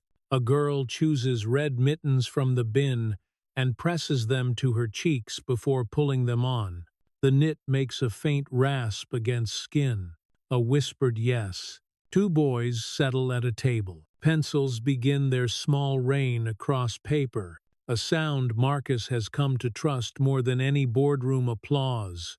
He moves through the room not to hover, but to bless with attention. Boots quiet on church tile, breath steady, posture easy and present. Mid-morning, the building tests them. Lights flicker, a quick bird of doubt through the rafters. Conversation pause. Heads tilt. The pocket tick lifts its voice. Miss Patricia is already at the panel, calm hand on cool metal.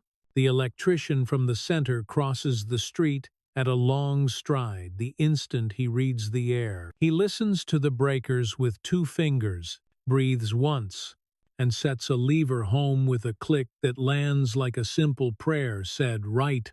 The room exhales. Warmth resumes its hymn.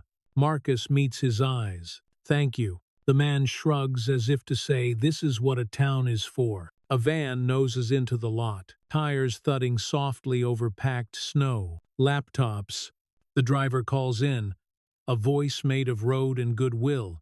Heads turn. Jamal receives the clipboard with the gravity of a judge. Names. Serials. Arrival time. He murmurs, and the pen sings along the line with serious joy. Boxes open in a chorus of cardboard tears. Film lifts in soft sighs. The first start chime rings clear as a small bell. Neither church nor factory, but something of both. Marcus sets rules in the steady register of care. Dry hands for cords. No yanking. Every device gets a log and a minute.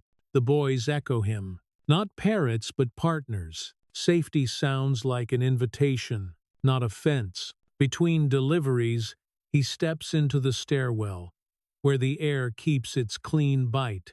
He calls his assistant and the background answers with an office hum at the far end. A fan somewhere, a gentle keyboard clatter, the sound of work unfolding behind the curtain.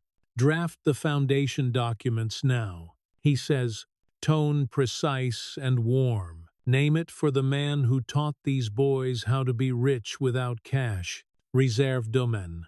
Open accounts. Establish governance that cannot tilt with weather. She inhales, quick and almost smiling. Already in motion, she replies, and the keyboard resumes its even music. He pockets the phone, the tick taps once, not to warn but to witness. Choice is a hinge.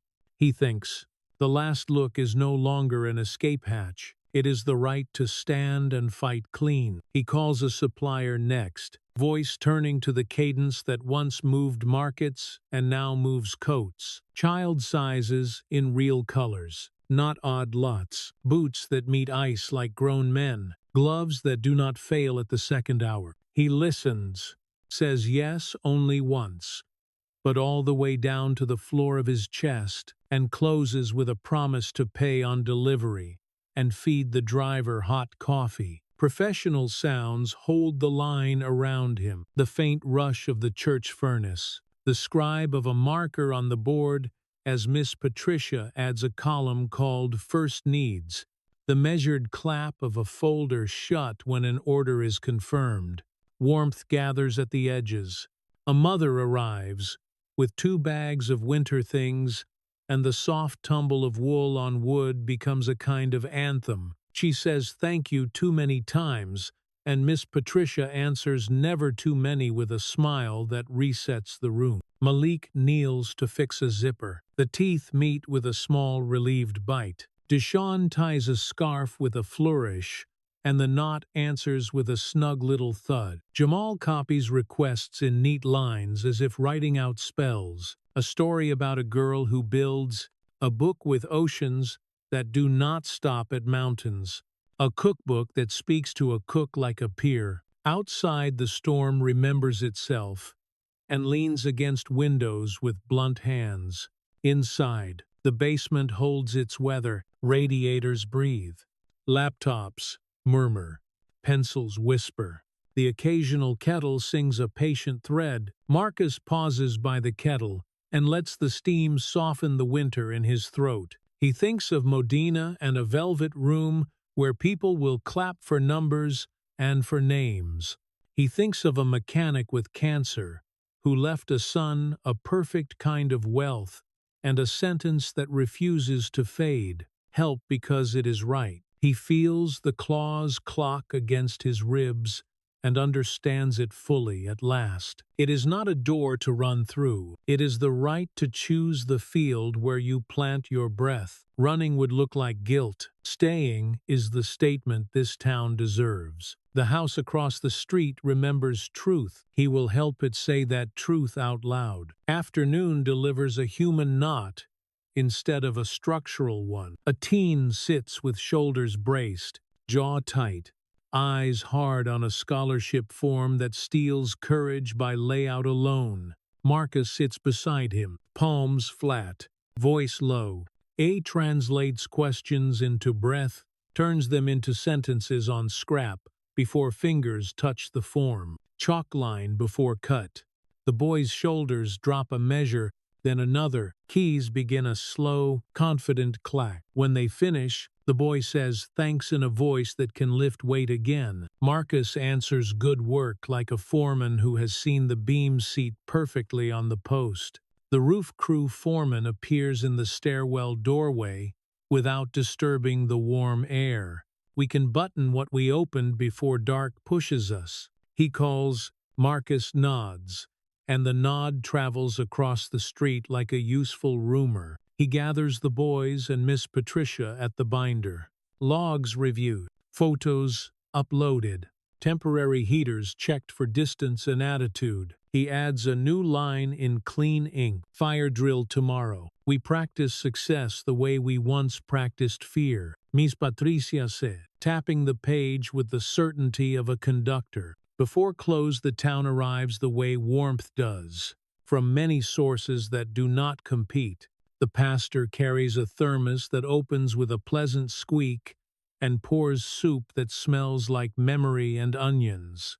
The hardware owner brings batteries with the shy pride of a man who got to help. The mother from the morning returns with a neighbor who lost work, but brought 3 nearly new coats, because dignity does a different math. Betty wheels in 2 sheet cakes, whose frosting says nothing and everything. The room lifts 1 degree without the thermostat moving at all. Marcus steps back a half pace to listen for balance. In his pocket, the claw's tick continues, a crisp counter. In the basement, the radiator hum holds steady. Keyboards click like gentle rain on tin. Pencils sift along paper. A kettle offers 1 more ribbon of song. The drip that ruled yesterday lives only across the street, and even there it speaks less each hour. Law keeps count in his coat. Mercy keeps time in the room. This is what control should sound like, he thinks. Not loud, not cruel, not showy. Exact, steady, warm. Evening nears. He steps into the stairwell for the daily ritual and frames photographs that will please both county and conscience. The laptop row asleep, the coat rack heavy like a good tree, the whiteboard crowded with yes, the binder closed with its elastic loop like a belt after a day's meal. He does not check a face of a watch. He checks his decision. The clause taps once, and he answers it with stillness. Here is where I will be when they call. Snow begins again as they climb to the lot. It falls slow as ash and bright as salt. The boys walk at his sides, tired the proud way. Malik carries his hard hat like a small future. Jamal tucks the marker set like a plan. Deshaun taps the whistle once against his palm. A promise, not a threat. Miss Patricia locks the door, and the latch clicks like a chapter break that respects the reader. They stand a breath longer, listening to the town settle. Across the street, a ladder slides home with a small metal sigh. Somewhere, a shovel pulls a clean line through new snow. From the church, a kettle cools its song into quiet. Marcus inhales the cold and the clean-cut wood still ghosting his coat, and the faint citrus from the clementines opened at noon. He chooses a sentence that belongs to all of them, and to the work and to the day that is almost ready to become tomorrow.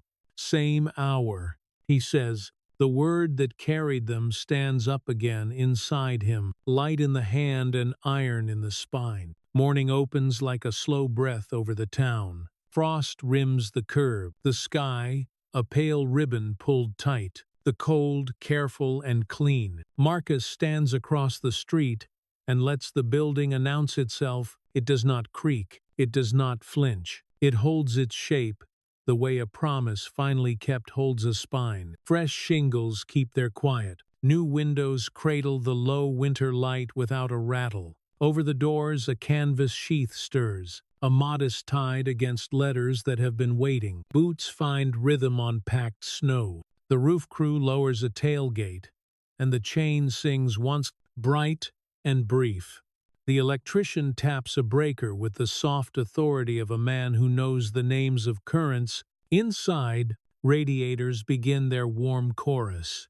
Not a wheeze, not a plea, only the contented sigh of metal, allowed to do honorable work. Paint reflects a tender glow. The gym floor answers the light with a low amber shimmer.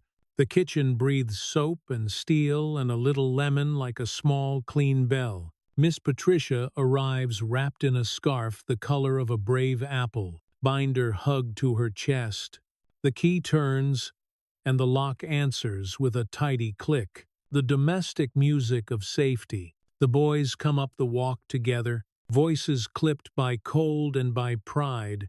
They do not have to name. Malik lays a palm on the doorframe for a heartbeat, a greeting more than a test.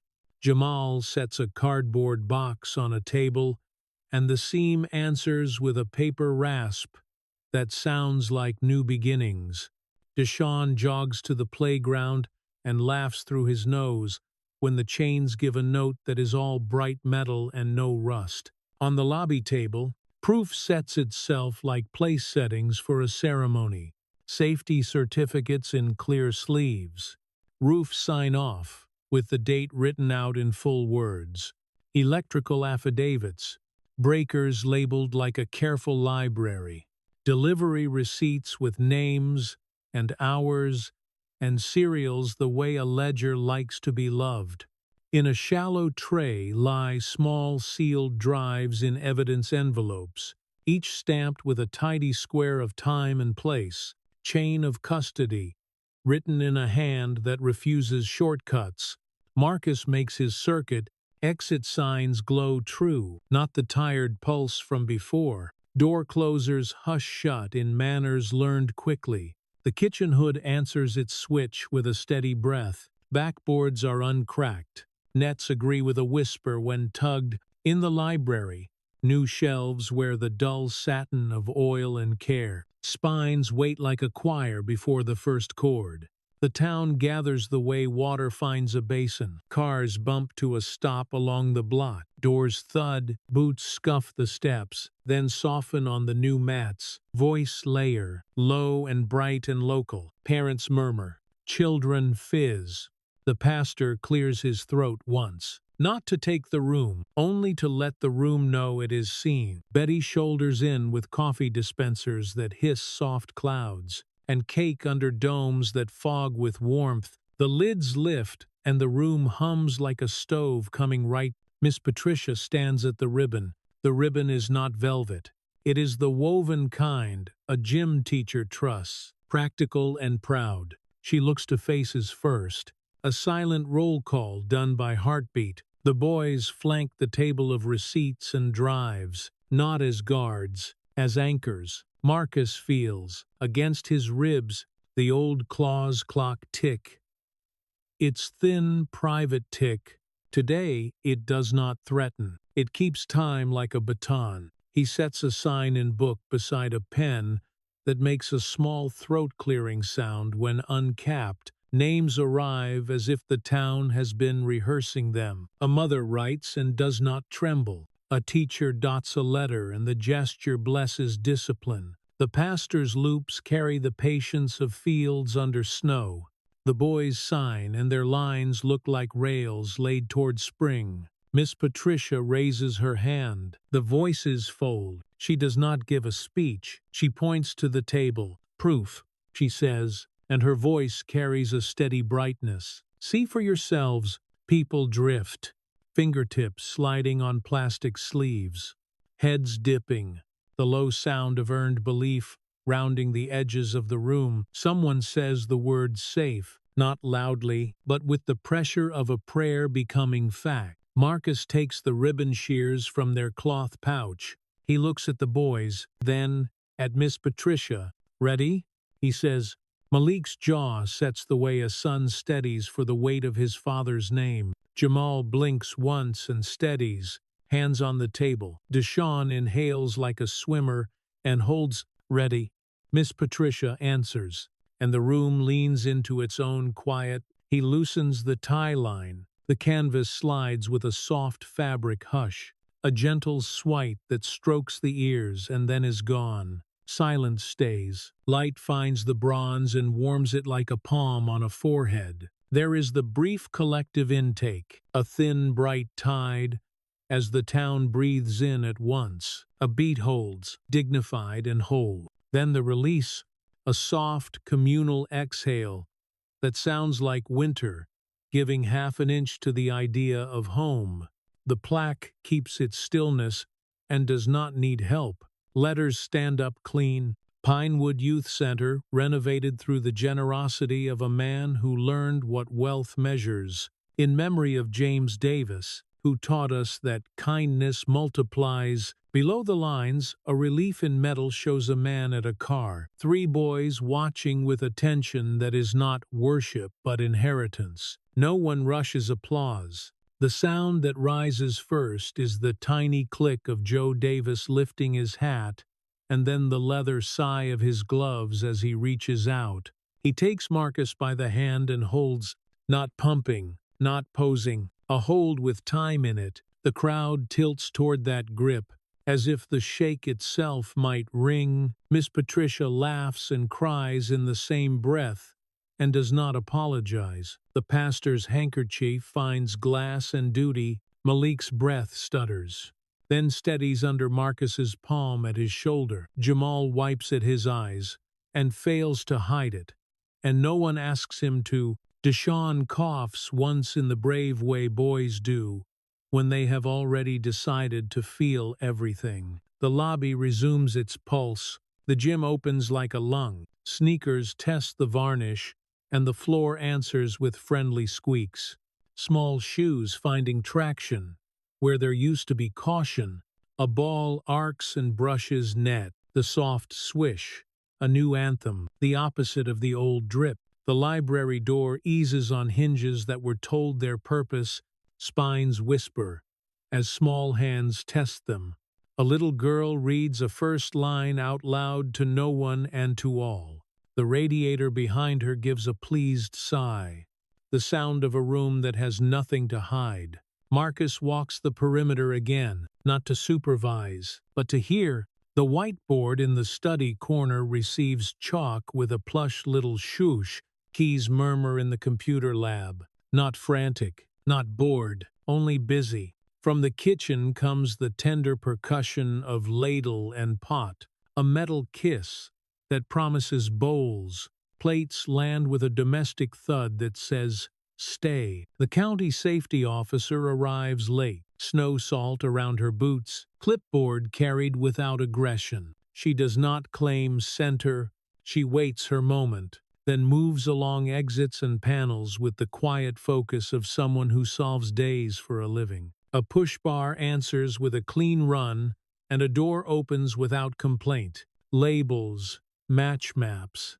She studies an evidence envelope, eyes pausing where chain of custody lives, fingertip tracing the printed hour and hand-signed name. The smallest nod travels no farther than her cheek. Then the stamp, a modest thump of ink into paper that somehow sounds larger than cheers. "Approved," she says in a voice that does not change for victory, and the room changes around it anyway. The boys drift back to the bronze. Malik stands close enough that the light from the letters warms his face. He does not speak. He does not need to. Jamal finds words first, voice rough with relief and cold in love. "He would have liked you." Deshaun bumps Marcus with a shoulder, a brother's punctuation. "You swing a mean hammer for a suit," he says, and the tease lands gentle and right. Afternoon puts gold in the windows. In the gym, a cheer goes up when a layup finally learns its own path. In the art corner, jars clink and brushes drum against rims like small, happy soldiers.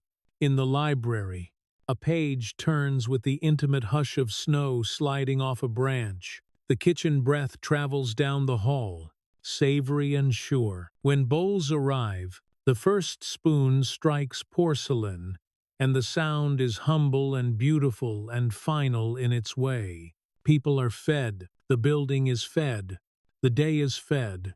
Marcus returns to the plaque, once the first wave of joy has broken into tributaries. He reads the line about wealth, and feels the old armor slip another inch toward the floor. Wealth measured in lives changed, not dollars earned. The sentence sits inside him like a weight that makes him stand better. He thinks of the claws tucked in his coat, the elegant doorway he once thought was escape. It is not for fleeing now, it is the right to choose the right fight. He sets the sign and book at the threshold for departures. Families write and then look back once more, the way people do when they are leaving a room that has decided to keep part of them. The door closes with a seal that sounds like a lullaby rather than a lock. Outside, evening polishes the street to pewter. Inside, radiators breathe their warm, steady breath, the soft hum of labor. Accepted, the lights do not buzz, they float their patient light. Miss Patricia gathers the ribbon scraps and tucks them in a drawer as if saving a little thunder for history. She lifts a paper cup toward Marcus and toward the boys. To James, she says, to kindness that refuses to stay small. The cup's touch and the quiet clink is enough. Marcus stands beneath the plaque for a last moment. He listens, not for problems, for peace. He hears the small, soft music of a place at ease with itself, the sigh of heat in pipes, the sibilant slip of pages, the faint chime of a net confessing a clean shot, the cotton hush of coats brushed from hooks. He hears the town finding its own indoor weather. He steps outside into air that tastes like tin and smoke and hope. Snow begins again. Not a storm, a benediction. Behind him, the door closes, and the latch gives a polite kiss. He does not look back because he does not need the proof. The proof is living now. He breathes, deep and slow, and the breath feels owned. The tick in his coat is only part of the orchestra. Forward, he thinks, and the word lands in him like a key turning like warm light through new glass, like the clean, steady hum of a building that will be here in the morning. Morning sets its pale hand on the windows of the center and touches the new paint until it glows like warm breath. Inside the small office, Marcus sits at the table that smells of lemon oil and clean paper. The building purrs with a steady radiator hum, the sound of rooms held and kept. His phone lights, not with laughter or schedules for story hour, but with the cold music of business reminders, invitations, talking points, a breakfast for donors in the city, a signature party arranged by the competitor with linen and applause, already bought, attendance required, they write, as if duty were a leash. He lays his palm flat on the table to still the old reflex that tells him to run to the airport. In his coat pocket, the last look clause rests like a small steel key in a soft lining. He takes the pen that has been signing permission slips and late checkouts and puts it to a stack of forms that matter a different way. He calls the lawyer. The ringtone is a clean line. The lawyer's voice is quick and dry and steady. Marcus says the clause title, the way a surgeon says instrument, he says exercise today. The lawyer does not ask for feelings. He asks for step, notary present, time of signing, chain of custody, filing order with the registrar and the exchange and the counterparty. Marcus answers with nouns and times and places. The lawyer breathes in once, breathes out once, and moves. The printer begins its little rain. Pages slide warm from the mouth with a faint hot dust smell. The room keeps its quiet. Marcus signs on the lines without flourish. The pen making that fine, soft scrape that sounds like certainty. The notary arrives from the bank in a wool coat sprinkled with snow, leather case under his arm. He checks the license, checks the pages, fits the round stamp to the paper and brings it down with a firm thump that feels like a gavel in miniature. The ink blooms, the seal gleams. Final, he pulls a thick envelope from the drawer and feeds the pages in. The glue takes with a slow press, and then the tape sings its sharp tear as he seals the seam. The courier steps through the door, gloves off, eyes clear. He checks the manifest, clicks the metal latch on his case with a satisfying snap, and the envelope disappears into black foam and protocol. The door closes behind him with the hush of a courtroom carpet. Irreversible, Marcus thinks, and the word sits right in his chest. The phone warms with a new call. A press officer from the city brings a bright, well-trained tone. "We are thrilled," she says. "We can place your remarks between the governor and the sports owner," she says. "Please keep the small-town work as color only, and avoid naming minors," she adds, as though kindness were a trademark risk. Marcus says no. He does not season decency for someone else's brand. He keeps his voice level, the voice he uses when a beam must go here and not there. She pauses, surprised by a boundary, and thanks him anyway. A message lands from the competitor. "Congratulations." It reads, friendly as polished brass. He forwards a memo string without noticing what it shows. A junior executive writes a line that tries to be clever about freezing Marcus's discretionary allotment. If he keeps playing small-town saint, the competitor answers with 2 words. Do that. The thread bears a time and a chain of names, like a slow confession. Marcus tastes metal and files it where proof lives. He calls the chair of the board. The chair is not a friend. The chair is an instrument, oak and steel, built to bear weight. Marcus reports like a field captain. Clause exercised at first light. Notary present. Courier dispatched. Proceeds to a foundation with a plain name and a plainer mission. Roofs that do not leak. Heat that works when it is bitter outside. Rooms where children read without gloves. The chair asks 3 questions about sequence, liquidity, and reputation. Marcus answers with dates, wire paths, and the cost of getting this wrong. The chair does not attempt a sermon. He calls a meeting for late morning and asks Marcus to bring proof, not poetry. Proof is stacked already. He invites Miss Patricia to lend the office table, and she nods like a drum beat. He lays out stamped receipts for shingles and ductwork. He sets down photos of beams before and after. He lines up air quality readouts and invoices at union scale. He places 3 sealed drives and labels them in block letters. Roof, tear down. Library, install. Kitchen, fire suppression. He opens his phone's recorder and speaks the clip lists and the hours in a tone that would satisfy a judge. Malik, Jamal, and Deshaun hover without speaking. They watch him build a bridge and a shield from paper and care. The competitor calls while Marcus is still aligning the folders. The voice is smooth, confident, expensive. It congratulates itself for winning by proxy. It thanks Marcus for being useful. Then it attempts to teach. Men of our rank do not choose basements over boardrooms. He says, bronze plaques can wait. He says, the clause is a toy, and I will show you how toys break. He says, Marcus gives the silence back to him, and the silence does the work. The man talks himself forward. He mentions a freeze. He mentions calling compliance to comb Marcus's personal giving for leverage. He says it on a recorded line because hubris is a clock that never learns time. Marcus thanks him, which is not consent. It is a ledger mark. He saves the file and labels it with the calm care he uses for every receipt. Upon declaration overreach. Hour.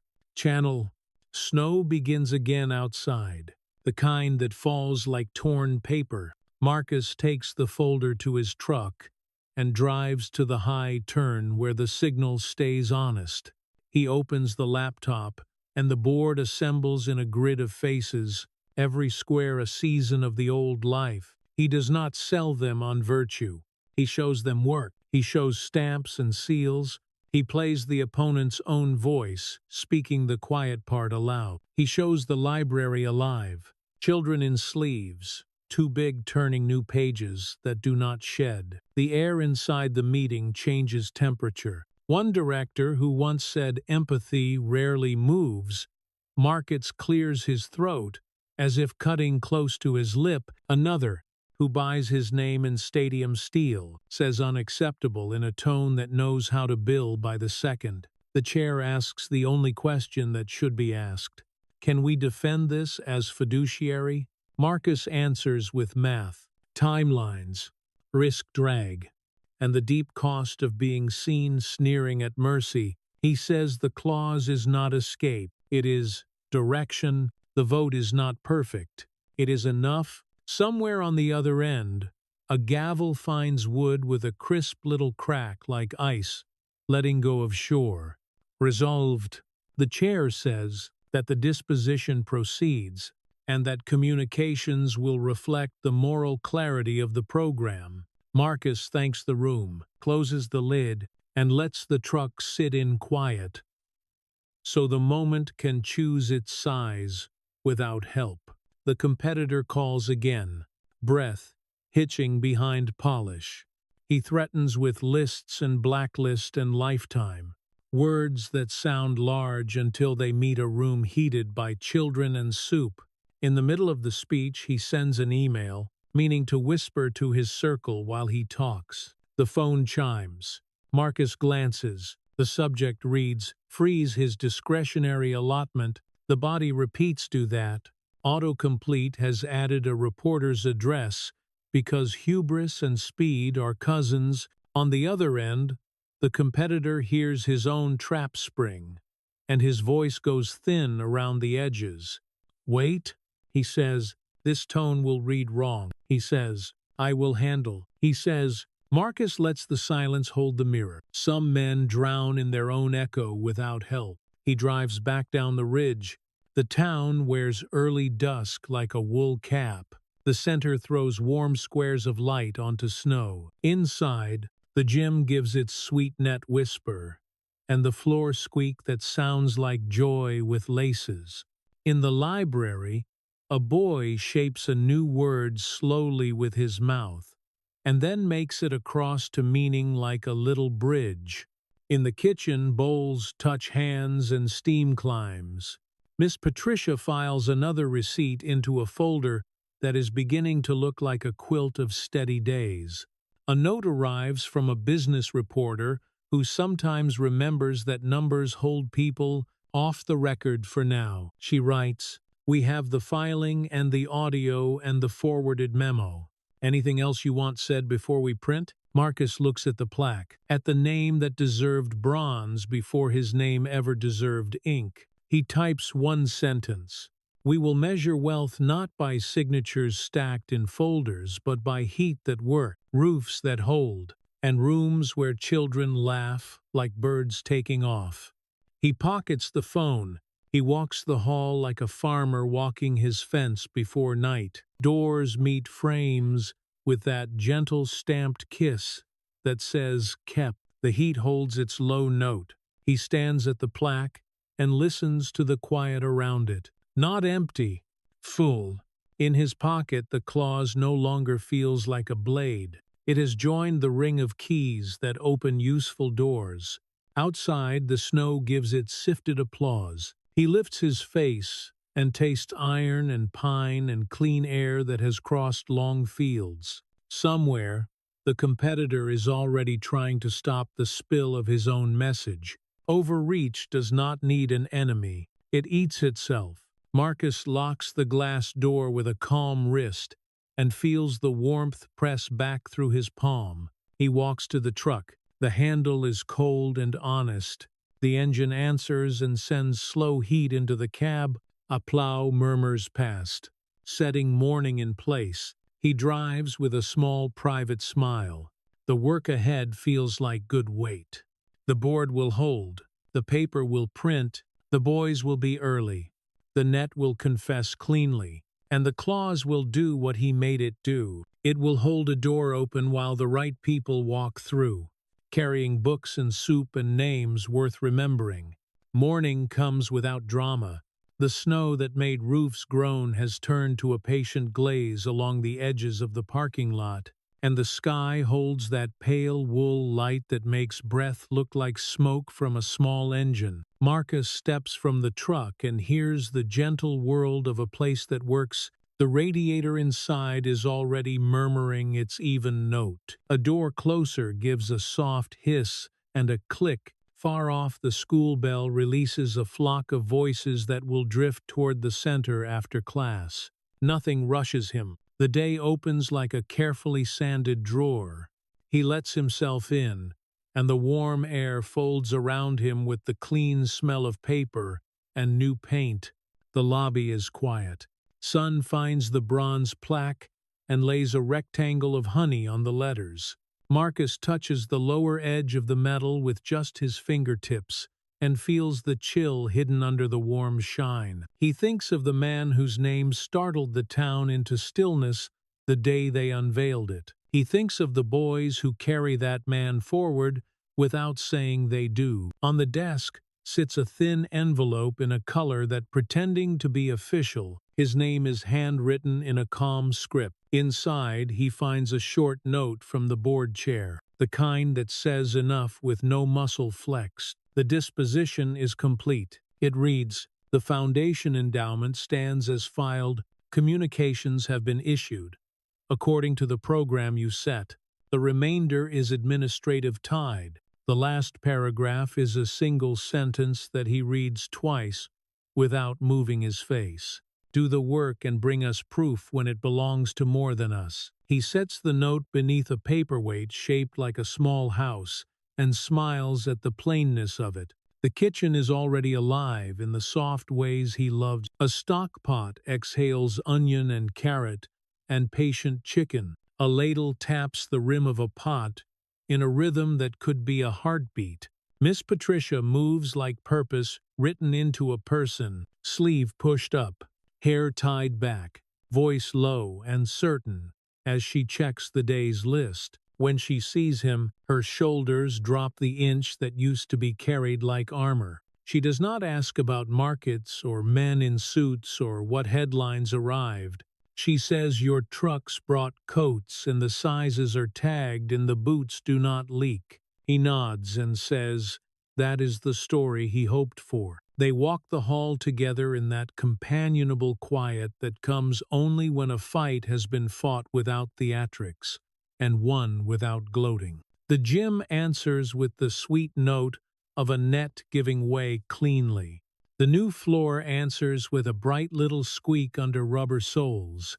In the computer room, screens wait in a steady sleep, small blue lights pulsing like distant beacons. The library holds its own weather. New paper and cloth and glue, the soft thrum of the new air handler, the kind light that makes faces gentle. On a table lie stacks of cards. The kids filled out last week, titles that say adventure, and bodies that say home. Marcus reads the handwriting, and the mistakes are perfect. By late morning, the town drifts through with the unrushed motions of people who have work to do and know where to put their hands. A plumber from the next valley drops by with a warranty packet and a bag of apples still cold from a truck bed. The pastor steps in to return a dolly and lingers to watch a little boy trying to read a hard word with his lips. The owner of the hardware store carries a bucket of mixed screws and says, "Do not come pay until the bucket is empty and the roof forgets it ever leaked." Marcus signs a receipt for the screws, because paper is how you show respect to the invisible beams that hold communities upright.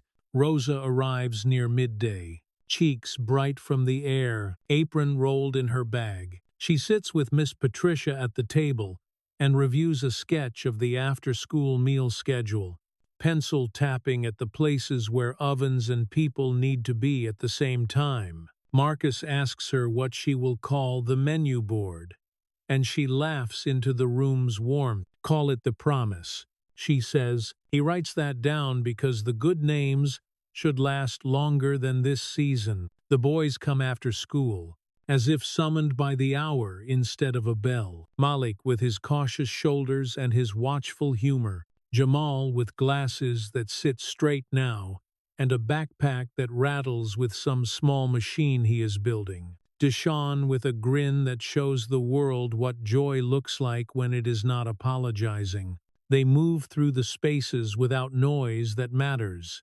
checking what needs a hand as if they grew up in the building, which in a way they did. Marcus gives them each a slim card with the foundation letterhead and their names printed beneath the word coordinator.